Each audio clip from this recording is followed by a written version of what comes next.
Punjabi radio ਜੋ ਐਸੇ ਸੁਣ ਰਹੇ ਸਾਰੇ ਸਰੋਤਿਆਂ ਨੂੰ ਬਲਵਿੰਦਰ ਕੌਰ ਵੱਲੋਂ ਪਿਆਰ ਭਰੀ ਸਤਿ ਸ਼੍ਰੀ ਅਕਾਲ। ਸਰੋਤਿਓ ਪ੍ਰੋਗਰਾਮ ਖਬਰ ਤੇ ਨਜ਼ਰ ਪ੍ਰੋਗਰਾਮ ਦੇ ਵਿੱਚ ਤੁਸੀਂ ਸੁਣੋਗੇ ਖਬਰਾਂ ਪੰਜਾਬ ਦੇ ਨਾਲ ਸੰਬੰਧਿਤ। ਪੰਜਾਬ ਦੇ ਵਿੱਚ ਕੀ ਕੁਛ ਉੱਥਰ ਪੁੱਥਰ ਹੋ ਰਹੀ ਆ, ਕੀ ਕੁਛ ਪੰਜਾਬ ਦੇ ਵਿੱਚ ਹੋ ਰਿਹਾ, ਉਸ 'ਤੇ ਗੱਲਬਾਤ ਕਰਾਂਗੇ। ਸਾਡੇ ਨਾਲ ਹੋਣਗੇ ਬਲਤੇਜ ਪੰਨੂ ਜੀ, ਦੱਸ ਕੀ ਕੁਛ ਹੋ ਰਿਹਾ। ਖਬਰਾਂ ਤੋਂ ਪਹਿਲਾਂ ਧੰਨਵਾਦ ਸਾਡੇ ਸਪਾਂਸਰ ਦਾ ਜਿਨ੍ਹਾਂ ਨੇ ਇਸ ਪ੍ਰੋਗਰਾਮ ਨੂੰ ਸਪਾਂਸਰ ਕੀਤਾ। ਸਭ ਤੱਕ ਪਹੁੰਚਾਇਆ Khalsa science agency 40827200। Obama care ਦੀਆਂ ਐਪਲੀਕੇਸ਼ਨਾਂ ਲੈ ਰਹੇ ਨੇ, ਰੈਨਿਊਅਲ ਹੋ ਰਿਹਾ। ਤੁਸੀਂ ਕਾਲ ਕਰ ਸਕਦੇ ਹੋ। ਗੁਰਦੀਪ ਸਿੰਘ ਬਿਰਦੀ, ਗਲੋਬਲ ਸਤਨਾਮ ਸਿੰਘ ਸ਼ੇਰਗਿੱਲ ਸਲਮਾ, ਰਾਜਵਿੰਦਰ ਸਿੰਘ ਕਾਲੂ ਜੁਬਾ ਸਿਟੀ, ਮਨਜੀਤ ਸਿੰਘ ਦੀਵਾਨਾ ਫਰਜ਼ਨੋ। ਬਹੁਤ ਬਹੁਤ ਧੰਨਵਾਦ ਕਰਦੇ ਹਾਂ ਪ੍ਰੋਗਰਾਮਾਂ ਨੂੰ ਸਪਾਂਸਰ ਕਰਦੇ ਹੋ, ਸਭ ਤੱਕ ਪਹੁੰਚਾਉਂਦੇ ਹੋ। ਸਾਡੇ ਨਾਲ ਜੁੜ ਚੁੱਕੇ ਨੇ ਬਲਤੇਜ ਪੰਨੂ ਜੀ, ਸਤਿ ਸ਼੍ਰੀ ਅਕਾਲ, ਸਵਾਗਤ ਹੈ ਜੀ। ਜੀ ਧੰਨਵਾਦ ਜੀ, ਬਹੁਤ ਮਿਹਰਬਾਨੀ। ਅਤੇ ਜੀ ਗੱਲ ਸ਼ੁਰੂ ਕਰਦੇ ਹਾਂ ਕਿਸਾਨ ਅੰਦੋਲਨ ਦੀ। ਉਹ ਹੋਰ ਫੈਲਿਆ ਪੂਰੇ ਪੰਜਾਬ ਦੇ ਵਿੱਚ ਹੀ। ਜਿਹੜੇ ਟੋਲ ਆ ਉਹਨਾਂ 'ਤੇ ਕੋਈ ਵੀ ਰੋਕ ਟੋਕ ਨਹੀਂ ਗੀ, ਟੋਲ ਮੁਕਤ ਹੋ ਗਿਆ ਪੰਜਾਬ। ਬਿਲਕੁਲ ਜੀ, ਹੋ ਸਕਦਾ ਕਿਸੇ ਨੂੰ ਅਜੀਬੋ ਗਰੀਬ ਜਿਹੜਾ ਵੀ ਉਹ ਲੱਗੇ, ਪਰ ਅੱਜ ਤੋਂ ਕੋਈ 20 ਕੁ ਵਰ੍ਹੇ ਪਹਿਲਾਂ ਜਿਸ ਕਿਸਮ ਦੇ ਸੰਧੀ ਉਹ ਜਿਹਾ ਹੋ ਗਿਆ, ਜਿਹੜਾ ਲਾਡੋਵਾਲ ਟੋਲ ਪਲਾਜ਼ਾ ਹੈ, ਜਿਹੜਾ ਕਿ 50 ਲੱਖ ਰੁਪਏ ਦੀ ਅਗਰਾਹੀ ਰੋਜ਼ ਦੀ ਕਰਦਾ, ਉਹਦੇ ਉੱਤੇ ਪੱਕਾ ਮੋਰਚਾ ਲੱਗਣ ਤੋਂ ਬਾਅਦ ਚਾਹੇ ਤੁਸੀਂ ਤਰਨਤਾਰਨ, ਅੰਮ੍ਰਿਤਸਰ, ਗੁਰਦਾਸਪੁਰ ਜਾਂ ਦੁਆਬੇ ਦੇ ਖੇਤਰ ਦੇ ਵਿੱਚ ਹੁਸ਼ਿਆਰਪੁਰ ਵਾਲੀ ਸਾਈਡ ਦੇ ਉੱਤੇ ਜਿੰਨੇ ਟੋਲ ਲੱਗੇ ਆ, ਕੋਈ ਟੋਲ ਇਸ ਵੇਲੇ ਨਹੀਂ ਹੈਗਾ ਜਿਹਦੇ ਉੱਤੇ ਆ ਕੇ ਕਿਸਾਨ ਨਹੀਂ ਬੈਠ ਕੇ। ਇਹ ਕਿਸਾਨੀ ਰਾਜ ਤੁਸੀਂ ਕਹਿ ਲਓ ਕਿ ਜਿਹਨੇ ਟੋਲ ਮੁਕਤ ਕਰ ਦਿੱਤਾ ਸਮੁੱਚਾ ਜਿਹੜਾ ਵੀ ਉਹ ਪੰਜਾਬ। ਕਿਸੇ ਜਗ੍ਹਾ ਦੇ ਉੱਤੇ ਕੋਈ ਟੋਲ ਪਰਚੀ ਨਹੀਂ ਕੱਟਣ ਦਿੱਤੀ ਜਾ ਰਹੀ ਕਿਸਾਨਾਂ ਦੇ ਵੱਲੋਂ। ਕਰੀਬ ਕੋਈ 2.5 ਕਰੋੜ ਰੁਪਈਏ ਦੇ ਰੋਜ਼ ਦਾ ਟੋਲ ਦੇ ਰੂਪ ਦੇ ਵਿੱਚ ਲੋਕਾਂ ਦੀਆਂ ਜੇਬਾਂ ਦੇ ਵਿੱਚੋਂ ਨਿਕਲਦਾ। ਇਹ ਪਤਾ ਸਭ ਨੂੰ ਹੈ ਕਿ ਜਿੰਨੇ ਇੱਕ ਦਿਨ ਇਹ ਸੰਘਰਸ਼ ਹੈ, ਉਨੇ ਦਿਨ ਇਹ ਟੋਲ ਜਿਹੜਾ ਜੀ ਉਹ ਬੰਦ ਹੈ। ਉਸ ਤੋਂ ਬਾਅਦ ਇਹਨਾਂ ਕੰਪਨੀਆਂ ਨੇ, ਕਿਉਂਕਿ ਰਾਜਨੀਤਿਕਾਂ ਦੀਆਂ ਨੇ, ਇਹਨਾਂ ਨੇ ਸਿਆਸਤਦਾਨਾਂ ਤੱਕ, ਸਰਕਾਰਾਂ ਤੱਕ ਪਹੁੰਚ ਕਰਕੇ ਇਹ ਟੋਲ ਵਧਵਾ ਲੈਣਾ ਕਿ ਸਾਨੂੰ ਘਾਟਾ ਪਿਆ। ਉਹ ਲੋਕਾਂ ਦੀਆਂ ਜੇਬਾਂ ਦੇ ਵਿੱਚੋਂ ਹੋਰ ਨਿਕਲਣਾ। ਪਰ ਹਾਲ ਦੀ ਘੜੀ ਜਿਹੜਾ ਇਹ ਕਿਹਾ ਜਾ ਸਕਦਾ ਹੈ ਕਿ ਜਿਹੜਾ ਉਹ ਪੰਜਾਬ ਅੱਜ ਦੀ ਤਰੀਕ ਦੇ ਵਿੱਚ ਟੋਲ ਮੁਕਤ ਹੈ। 100 ਜਗ੍ਹਾ ਨੇ ਜਿੱਥੇ ਕਿਸਾਨਾਂ ਦੇ ਮੋਰਚੇ ਇਸ ਵੇਲੇ ਲੱਗੇ ਹੋਏ ਆ। ਰੇਲਾਂ ਦਾ ਚੱਕਾ ਜਾਮ ਹੈ, ਟੋਲ ਪਲਾਜ਼ਿਆਂ ਦਾ ਘਰਾਓ ਆ, ਕਾਰਪੋਰੇਟ ਘਰਾਣਿਆਂ ਦੇ ਕਾਰੋਬਾਰੀ ਜਿਹੜੇ ਟਿਕਾਣੇ ਨੇ, ਉਹਨਾਂ ਦੇ ਮੂਹਰੇ ਵੱਡੀ ਗਿਣਤੀ ਦੇ ਵਿੱਚ ਕਿਸਾਨ ਜਿਹੜਾ ਉਹ ਬੈਠੇ ਆ। ਇਹ ਵੀ ਕਿਹਾ ਜਾ ਰਿਹਾ ਕਿ ਕਿਸਾਨਾਂ ਦੇ ਵੱਲੋਂ ਹੁਣ ਜਿਹੜਾ ਇਹ ਜਿਹੜੀ ਐਜੀਟੇਸ਼ਨ ਹੈ, ਉਹ ਕਿਉਂਕਿ ਪਿੰਡਾਂ ਦੇ ਵਿੱਚ ਮੁਕੰਮਲ ਰੂਪ ਦੇ ਵਿੱਚ ਇਹ ਐਜੀਟੇਸ਼ਨ ਨੇ ਪੈਰ ਪਸਾਰ ਲਏ ਜੀ। ਪੰਜਾਬ ਦਾ ਕੋਈ ਪਿੰਡ ਹੋਊਗਾ, ਕੋਈ ਵੀ ਨਹੀਂ ਹੋਣਾ, ਜਿੱਥੇ ਇਹਦਾ ਐਜੀਟੇਸ਼ਨ ਦਾ ਅਸਰ ਨਹੀਂ ਵੇਖਣ ਨੂੰ ਮਿਲ ਰਿਹਾ।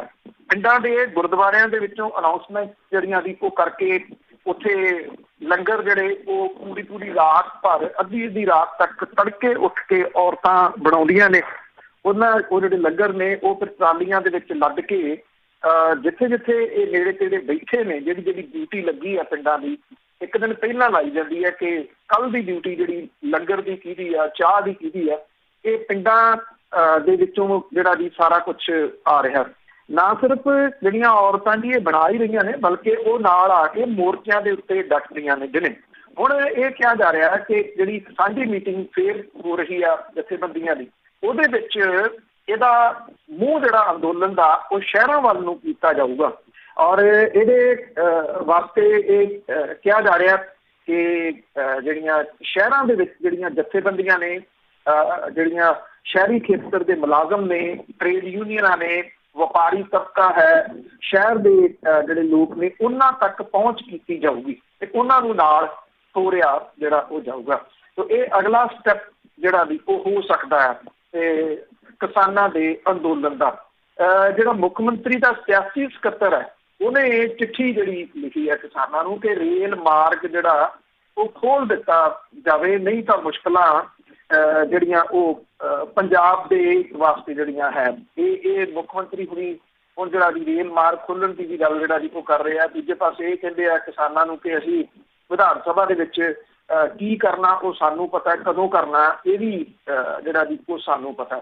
ਜੇ ਤਾਂ ਕਿਸਾਨਾਂ ਨੂੰ ਬਣਾਉਣਾ ਤਾਂ ਕਮ ਸੇ ਕਮ ਰੇਲ ਦੇ ਵਾਸਤੇ ਜਿਹੜਾ ਜੀ, ਕਿਉਂਕਿ ਲੱਗਦਾ ਨਹੀਂ ਕਿ ਇਸ ਪੱਧਰ ਦੇ ਉੱਤੇ ਆ ਕੇ ਕਿਸਾਨ ਜਿਹੜਾ ਉਹ ਮੰਨਣਗੇ। ਪਰ ਇੱਕ ਪਾਸੇ ਤੁਸੀਂ ਉਹਨਾਂ ਨੂੰ ਜਿਹੜਾ ਜੇ ਉਹ ਵਿਧਾਨ ਸਭਾ ਦਾ ਸੈਸ਼ਨ ਸੱਦਣ ਲਈ ਕਹਿ ਰਹੇ ਤੇ ਉੱਥੇ ਤੁਸੀਂ ਦਬਕੇ ਮਾਰ ਰਹੇ ਹੋ, ਦੂਜੇ ਪਾਸੇ ਕਹਿੰਦੇ ਹੋ ਕਿ ਹੁਣ ਰੇਲ ਜਿਹੜਾ ਜੀ ਉਹ ਖੋਲ ਦਿਓ, ਕਿਉਂਕਿ ਰੇਲ ਜਿਹੜੀਆਂ ਰੋਕੀਆਂ ਗਈਆਂ ਨੇ ਉਹ ਜਿਹੜੀ ਐਜੀਟੇਸ਼ਨ ਆ ਉਹਦਾ ਇੱਕ ਵੱਡਾ ਪੱਖ ਹੈ, ਇੱਕ ਐਜੀਟੇਸ਼ਨ ਦਾ ਇੱਕ ਵੱਡਾ ਰੂਪ ਹੈ। ਤੇ ਜੇ ਉਹ ਰੇਲਾਂ ਹੀ ਜਿਹੜੀਆਂ ਦੀ ਉਹ ਖੋਲ ਦਿੱਤੀਆਂ ਤੇ ਇਹਦਾ ਮਤਲਬ ਇਹ ਹੋਊਗਾ ਕਿ ਐਜੀਟੇਸ਼ਨ ਜਿਹੜੀ ਹੈ ਜੀ ਉਹਨੂੰ ਹੋਰਾਂ ਸਾਈਡ ਤੋਂ ਜਿਹੜਾ ਜੀ ਉਹ ਲੱਗੂਗਾ। ਉਸ ਸਥਿਤੀ ਦਾ ਅਸਰ ਕੀ ਹੁੰਦਾ ਜਿਹੜਾ ਵੀ ਕਿਸਾਨਾਂ ਦੇ ਉੱਤੇ, ਉਹਨਾਂ ਨੇ ਇਹ ਗੱਲ ਕਹੀ ਹੈ ਕਿ ਇਹਦੇ ਵਿੱਚ ਅਸੀਂ ਮੀਟਿੰਗ ਦੇ ਵਿੱਚ ਜਿਹੜਾ ਜੀ ਉਹ ਵਿਚਾਰਾਂਗੇ। ਇਹ ਕੈਪਟਨ ਸੁਦੀਪ ਸੰਧੂ ਆ ਜਿਹਨੇ ਚਿੱਠੀ ਭੇਜ ਕੇ ਇਹ ਕਿਹਾ ਗਿਆ ਕਿ ਮਾਲ ਗੱਡੀਆਂ ਦੀ ਆਵਾਜਾਈ ਜਿਹੜੀ ਆ ਯਕੀਨੀ ਬਣਾਈ ਜਾਵੇ, ਨਹੀਂ ਤਾਂ ਪੰਜਾਬ ਦੇ ਵਿੱਚ ਮੁਸ਼ਕਲਾਂ ਜਿਹੜੀਆਂ ਦੀ ਉਹ ਖੜੀਆਂ ਹੋ ਸਕਦੀਆਂ। ਸੋ ਜਿਹੜੀ ਅਗਲੀ ਮੀਟਿੰਗ ਦੇ ਵਿੱਚ ਇਹਨਾਂ ਚੀਜ਼ਾਂ ਨੂੰ ਵਿਚਾਰਿਆ ਜਾਊਗਾ ਕਿਸਾਨਾਂ ਦੀ ਜਿਹੜੀ ਹੋਣ ਵਾਲੀ ਹੈ। ਬਿਲਕੁਲ ਜੀ, ਇਹ ਰਾਜੇ ਮਹਾਰਾਜੇ ਤਾਂ ਇਹੀ ਚਾਹੁੰਦੇ ਹੁੰਦੇ ਆ ਕਿ ਬਸ ਐਸੇ ਤਰ੍ਹਾਂ ਹੀ ਕਰ ਦਈਏ, ਬੰਦ ਹੀ ਹੋ ਜਾ ਤਾਂ ਵਧੀਆ। ਤੇ ਅੱਗੇ ਸੁਪਰੀਮ ਕੋਰਟ ਦੀ ਗੱਲ ਕਹੀਏ ਤਾਂ ਉਹਨਾਂ ਨੇ ਕਿਹਾ ਕਿ ਬੋਲਣ ਦੇ ਅਧਿਕਾਰਾਂ ਦੀ ਦੁਰਵਰਤੋਂ ਹੋਈ ਹੈ। ਦੇਖੋ, ਇਹ ਜਿਹੜੀਆਂ ਟਿੱਪਣੀਆਂ ਸੁਪਰੀਮ ਕੋਰਟ ਦੀਆਂ ਆਈਆਂ ਨੇ, ਇਹ ਇੱਕ ਤਬਲੀਗੀ ਜਮਾਤ ਮਾਮਲੇ ਦੇ ਵਿੱਚ ਹਲਫਨਾਮਾ ਦਾਇਰ ਹੋਇਆ ਸੀ ਉਹਦੇ ਉੱਤੇ ਆਈਆਂ ਨੇ। ਸੁਪਰੀਮ ਕੋਰਟ ਨੇ ਇਹ ਟਿੱਪਣੀ ਦੇ ਵਿੱਚ ਇਹ ਗੱਲ ਕਹੀ ਹੈ ਕਿ ਹਾਲ ਹੀ ਦੇ ਸਮੇਂ ਦੇ ਵਿੱਚ ਬੋਲਣ ਦੇ ਤੇ ਪ੍ਰਗਟਾਵੇ ਦੀ ਆਜ਼ਾਦੀ ਦੇ ਅਧਿਕਾਰ ਦੀ ਸਭ ਤੋਂ ਵੱਧ ਦੁਰਵਰਤੋਂ ਹੋਈ ਹੈ। ਇਸ ਟਿੱਪਣੀ ਦੇ ਨਾਲ ਸੁਪਰੀਮ ਕੋਰਟ ਨੇ ਇਸ ਸਾਲ ਦੇ ਸ਼ੁਰੂ ਦੇ ਵਿੱਚ ਤਬਲੀਗੀ ਜਮਾਤ ਦੇ ਮਾਮਲੇ ਦੇ ਵਿੱਚ ਮੀਡੀਆ ਦੀ ਕਵਰੇਜ ਨੂੰ ਲੈ ਕੇ ਦਾਇਰ ਹਲਫਨਾਮੇ ਨੂੰ ਜਵਾਬ ਦੇਣ ਤੋਂ ਬਚਣ ਵਾਲਾ ਤੇ ਬੇਸ਼ਰਮ ਦੱਸਦਿਆਂ ਕੇਂਦਰ ਸਰਕਾਰ ਦੀ ਖਿਚਾਈ ਜਿਹੜੀ ਹੈ ਉਹ ਕੀਤੀ ਹੈ। Chief justice S A Bobde, justice A S Bopanna ਤੇ ਜਸਟਿਸ ਵੀ ਰਾਮਾ ਸੁਬਰਾਮਨੀਅਮ ਦੇ ਬੈਂਚ ਨੇ ਵੀਡੀਓ ਕਾਨਫਰੰਸਿੰਗ ਦੇ ਰਾਹੀਂ ਜਮਈਅਤ ਉਲਮਾਏ ਹਿੰਦ ਤੇ ਜਿਹੜੀ ਹੋਰ ਪਟੀਸ਼ਨਾਂ ਨੇ ਉਹਨਾਂ ਦੀ ਸੁਣਵਾਈ ਦੇ ਦੌਰਾਨ ਇਹ ਤਿੱਖੀਆਂ ਟਿੱਪਣੀਆਂ ਜਿਹੜੀਆਂ ਉਹ ਕੀਤੀਆਂ ਨੇ। ਇਸ ਅਪੀਲ ਦੇ ਵਿੱਚ ਦੋਸ਼ ਇਹ ਲਾਇਆ ਗਿਆ ਕਿ ਕੋਵਿਡ-19 ਮਹਾਮਾਰੀ ਦੀ ਸ਼ੁਰੂਆਤ ਦੇ ਵੇਲੇ ਤਬਲੀਗੀ ਜਮਾਤ ਦੇ ਸਮਾਗਮ ਨੂੰ ਲੈ ਕੇ ਮੀਡੀਆ ਦੇ ਇੱਕ ਵਰਗ ਜਿਹੜਾ ਵੀ ਉਹਨੇ ਫਿਰਕੂ ਨਫ਼ਰਤ ਉਹਨੇ ਫੈਲਾਈ। ਬੈਂਚ ਨੇ ਇਹ ਗੱਲ ਕਹੀ ਆ ਕਿ ਬੋਲਣ ਤੇ ਪ੍ਰਗਟਾਵੇ ਦੀ ਆਜ਼ਾਦੀ ਦੇ ਅਧਿਕਾਰ ਦੀ ਹਾਲ ਹੀ ਦੇ ਸਮੇਂ ਦੇ ਵਿੱਚ ਸਭ ਤੋਂ ਵੱਧ ਦੁਰਵਰਤੋਂ ਹੋਈ ਹੈ। ਇਹ ਟਿੱਪਣੀ ਉਸ ਵੇਲੇ ਕੀਤੀ ਗਈ ਆ ਜਦੋਂ ਜਮਾਤ ਦੇ ਵੱਲੋਂ ਪੇਸ਼ ਜਿਹੜੇ ਵਕੀਲ ਸੀ ਉਹਨੇ ਇਹ ਕਿਹਾ ਕਿ ਕੇਂਦਰ ਨੇ ਆਪਣੇ ਹਲਫਨਾਮੇ ਦੇ ਵਿੱਚ ਇਹ ਗੱਲ ਕਹੀ ਆ ਕਿ ਅਪੀਲ ਕਰਤਾ ਬੋਲਣ ਤੇ ਪ੍ਰਗਟਾਵੇ ਦੀ ਆਜ਼ਾਦੀ ਨੂੰ ਕੁਚਲਣਾ ਚਾਹੁੰਦੇ ਆ। ਇਹਦੇ ਉੱਤੇ ਬੈਂਚ ਨੇ ਇਹ ਗੱਲ ਕਹੀ ਹੈ ਕਿ ਉਹ ਆਪਣੇ ਹਲਫਨਾਮੇ 'ਚ ਕੁਝ ਵੀ ਕਹਿਣ ਲਈ ਆਜ਼ਾਦ ਨੇ, ਜਿਵੇਂ ਤੁਸੀਂ ਆਪਣੇ ਹਿਸਾਬ ਦੇ ਨਾਲ ਕੋਈ ਦਲੀਲ ਪੇਸ਼ ਕਰਨ ਲਈ ਆਜ਼ਾਦ ਹੋ। ਬੈਂਚ ਇਸ ਗੱਲੋਂ ਨਾਰਾਜ਼ ਹੈ ਕਿ ਸੂਚਨਾ ਤੇ ਪ੍ਰਸਾਰਣ ਮੰਤਰਾਲੇ ਦੇ ਸਕੱਤਰ ਦੀ ਥਾਂ ਦੇ ਉੱਤੇ ਵਧੀਕ ਸਕੱਤਰ ਨੇ ਇਹ ਹਲਫਨਾਮਾ ਦਾਇਰ ਕੀਤਾ। ਇਹਦੇ ਵਿੱਚ ਜਮਾਤ ਦੇ ਮੁੱਦੇ ਦੇ ਉੱਤੇ ਗੈਰ ਜ਼ਰੂਰੀ ਤੇ ਬੇਤੁਕੀਆਂ ਗੱਲਾਂ ਕਹੀਆਂ ਗਈਆਂ ਨੇ। ਬੈਂਚ ਨੇ ਸਖਤ ਲਹਿਜੇ ਦੇ ਵਿੱਚ ਇਹ ਕਿਹਾ ਕਿ ਤੁਸੀਂ ਇਸ ਅਦਾਲਤ ਦੇ ਨਾਲ ਇਸ ਤਰ੍ਹਾਂ ਦਾ ਸਲੂਕ ਨਹੀਂ ਕਰ ਸਕਦੇ ਜਿਵੇਂ ਇਸ ਕੇਸ ਦੇ ਵਿੱਚ ਤੁਸੀਂ ਕਰ ਰਹੇ। ਅਦਾਲਤ ਨੇ ਇੱਕ ਹਲਫਨਾਮਾ ਦਾਇਰ ਕਰਨ ਦਾ ਜਿਹੜਾ ਜੀ ਉਹ ਨਿਰਦੇਸ਼ ਦਿੱਤਾ ਜਿਹਦੇ ਵਿੱਚ ਅਜਿਹੇ ਮਾਮਲਿਆਂ ਦੇ ਵਿੱਚ ਮੀਡੀਆ ਦੀ ਰਿਪੋਰਟਿੰਗ ਰੋਕਣ ਲਈ ਚੁੱਕੇ ਗਏ ਕਦਮਾਂ ਦਾ ਜ਼ਿਕਰ ਹੋਵੇ ਤਾਂ ਕਿ ਅੱਗੋਂ ਕਿਉਂ ਕਿਸੇ ਇੱਕ ਜਿਹੜਾ ਜਿਵੇਂ ਤਬਲੀਗੀਆਂ ਦੇ ਉੱਤੇ ਤੁਸੀਂ ਕਹਿ ਲਓ ਕਿ ਇੱਥੋਂ ਦਾ ਜਿਹੜਾ ਇਹ ਗੋਦੀ ਮੀਡੀਆ ਦੀ ਉਹਨੇ ਇੱਕ ਕਿਸਮ ਦਾ ਫਾਇਰ ਖੋਲ ਦਿੱਤਾ ਸੀ ਔਰ ਉਹਨਾਂ ਨੂੰ ਕਰੋਨਾ ਫੈਲਾਉਣ ਵਾਲਿਆਂ ਵਜੋਂ ਜਿਹੜਾ ਜੀ ਉਹ ਕਰਤਾ ਸੀ। ਜਿਵੇਂ ਜੇ ਤੁਹਾਨੂੰ ਯਾਦ ਹੋਵੇ ਤਾਂ ਉਦੋਂ ਜਿਹੜੇ ਇੱਥੇ ਨੰਦੇੜ ਤੋਂ ਆਏ ਲੋਕ ਸਨ ਉਹਨਾਂ ਨੂੰ ਵੀ ਜਿਸ ਤਰੀਕੇ ਦੇ ਨਾਲ ਪੇਸ਼ ਕੀਤਾ ਗਿਆ ਸੀ ਉਹ ਤਾਂ ਚਲੋ ਘੱਟ ਰਹਿ ਗਈ ਥੋੜੀ ਜਿਹੀ, ਨਹੀਂ ਤਾਂ ਅਦਰਵਾਈਜ਼ ਜਿਹੜੀ ਤਬਲੀਗੀ ਜਮਾਤ ਸੀ ਜਿੰਨਾ ਕੁਛ ਉਹਦੇ ਬਾਰੇ ਦੇ ਵਿੱਚ ਉਹਨਾਂ ਦਿਨਾਂ ਦੇ ਦੌਰਾਨ ਬੋਲਿਆ ਗਿਆ ਉਹਦੀ ਮਿਸਾਲ ਜਿਹੜੀ ਹੈ ਜੀ ਉਹ ਇਸ ਪੱਖੋਂ ਬੜੀ ਘੱਟ ਮਿਲਦੀ ਆ ਕਿ ਕੀ ਇਹ ਚੈਨਲਾਂ ਦੇ ਉੱਤੇ ਬੈਠੇ ਹੋਏ ਲੋਕ ਇੰਨੇ ਵੀ ਗਿਰ ਸਕਦੇ ਆ, ਇੰਨੇ ਕੁ ਗਿਰ ਸਕਦੇ ਆ ਜਿਹਦੀ ਮਿਸਾਲ ਹੋਰ ਨਹੀਂ ਮਿਲਦੀ। ਵੈਸੇ ਮਿਸਾਲਾਂ ਤਾਂ ਬਹੁਤ ਨੇ ਦੇਣ ਨੂੰ। ਕੱਲ ਜਿਹੜਾ ਕੁਝ ਸਾਹਮਣੇ ਆਇਆ ਕਿ TRP ਦੇ ਵਾਸਤੇ ਕੀ ਕੁਝ ਇਹ ਲੋਕ ਕਰਦੇ ਆ ਉਹ ਤਾਂ ਹੁਣ ਤਾਂ ਮਾਮਲਾ ਹੀ ਦਰਜ ਹੋ ਗਿਆ ਪੁਲਿਸ ਦੇ ਕੋਲੇ ਕਿ ਕਿਵੇਂ ਇਹ ਆਪਣੇ ਚੈਨਲ ਨੂੰ ਜਿਹੜਾ ਦੀ ਉਹ ਮੂਹਰੇ ਰੱਖਣ ਦੇ ਵਾਸਤੇ ਜਿਹੋ ਜਿਹੀਆਂ ਗੰਦੀਆਂ ਹਰਕਤਾਂ ਜਿਹੜੀਆਂ ਦੀ ਉਹ ਕਰਦੇ ਨੇ ਗੋਦੀ ਮੀਡੀਆ ਵਾਲੇ। ਉਹ ਤਾਂ ਹੁਣ ਤੁਸੀਂ ਕਹਿ ਲਓ ਕਿ ਲੀਗਲੀ ਤੌਰ ਉੱਤੇ ਪ੍ਰੂਵ ਹੋ ਗਿਆ। ਮੁੰਬਈ ਪੁਲਿਸ ਨੇ ਜਿਹੜਾ ਪਰਚਾ ਦਰਜ ਕੀਤਾ ਉਹਦੇ ਵਿੱਚ ਜਿਹੜਾ ਸਭ ਤੋਂ ਵੱਧ ਰੌਲਾ ਪਾਉਣ ਵਾਲਾ ਰਿਪਬਲਿਕ TV ਹੈ ਤੇ ਉਹ TRP ਦੇ ਵਾਸਤੇ ਕਿਹੋ ਜਿਹੀਆਂ ਖੇਡਾਂ ਖੇਡਦੇ। ਜੀ ਘਟੀਆ ਹਰਕਤਾਂ ਤੇ ਉਤਰੇ ਆਏ ਆ। ਤੇ ਅੱਗੇ ਗੱਲ ਕਰਦੇ ਭਾਰਤ ਦੇ ਅਰਥਚਾਰੇ ਦੀ, ਤਾਂ ਲੱਗਦਾ ਹੈ ਕਿ ਹੋਰ ਡੁੱਬੂਗਾ। ਦੇਖੋ, ਜਿਹੜਾ COVID-19 ਆ ਜਿਵੇਂ ਜਿਨ੍ਹਾਂ ਲੋਕਾਂ ਨੂੰ ਹੁੰਦਾ ਜੀ ਉਹਨਾਂ ਦੇ ਉੱਤੇ ਕਿੰਨੀ ਦੇਰ ਪ੍ਰਭਾਵ ਉਹਦਾ ਰਹਿੰਦਾ, ਉਹ ਤਾਂ ਆਮ ਇੱਕ ਮਨੁੱਖ ਹੈ ਤੇ ਇਹਦਾ ਅਸਰ ਜਿਹੜਾ ਜੀ ਉਹ ਮੇਰਾ ਖਿਆਲ ਸਾਰੇ ਦੁਨੀਆ ਦੇ ਅਰਥਚਾਰੇ ਦੇ ਉੱਤੇ ਬਹੁਤ ਵੱਡਾ ਪੈਣ ਵਾਲਾ। ਸਹੀ ਮਾਇਨਿਆਂ ਦੇ ਵਿੱਚ ਜਿਹੜਾ ਇਹ ਸਾਲ ਅੰਤ ਵੱਲ ਨੂੰ ਜਾ ਰਿਹਾ ਦੇ ਇਹ ਸਾਰਾ ਕੁਝ ਕੰਟਰੋਲ ਹੋ ਜਾਂਦਾ, ਸਾਲ ਦੇ ਅੰਤ ਤੱਕ ਜਾਂਦੇ ਆ, ਕਾਫੀ ਹੱਦ ਤੱਕ ਕੰਟਰੋਲ ਹੋ ਜਾਣ ਦੇ ਚਾਂਸਿਸ ਜਿਹੜੇ ਜੀ ਉਹ ਹੈਗੇ ਆ। ਤੇ ਉਦੋਂ ਬਾਅਦ ਜਿਹੜੀਆਂ ਮੁਸ਼ਕਿਲਾਂ ਸ਼ੁਰੂ ਹੋਣੀਆਂ ਨੇ ਨਾ ਜੀ ਉਹ ਬਹੁਤ ਔਖਾ ਟਾਈਮ ਆਉਣ ਵਾਲਾ ਜੀ ਸਾਰੇ ਮੁਲਕਾਂ ਦਾ।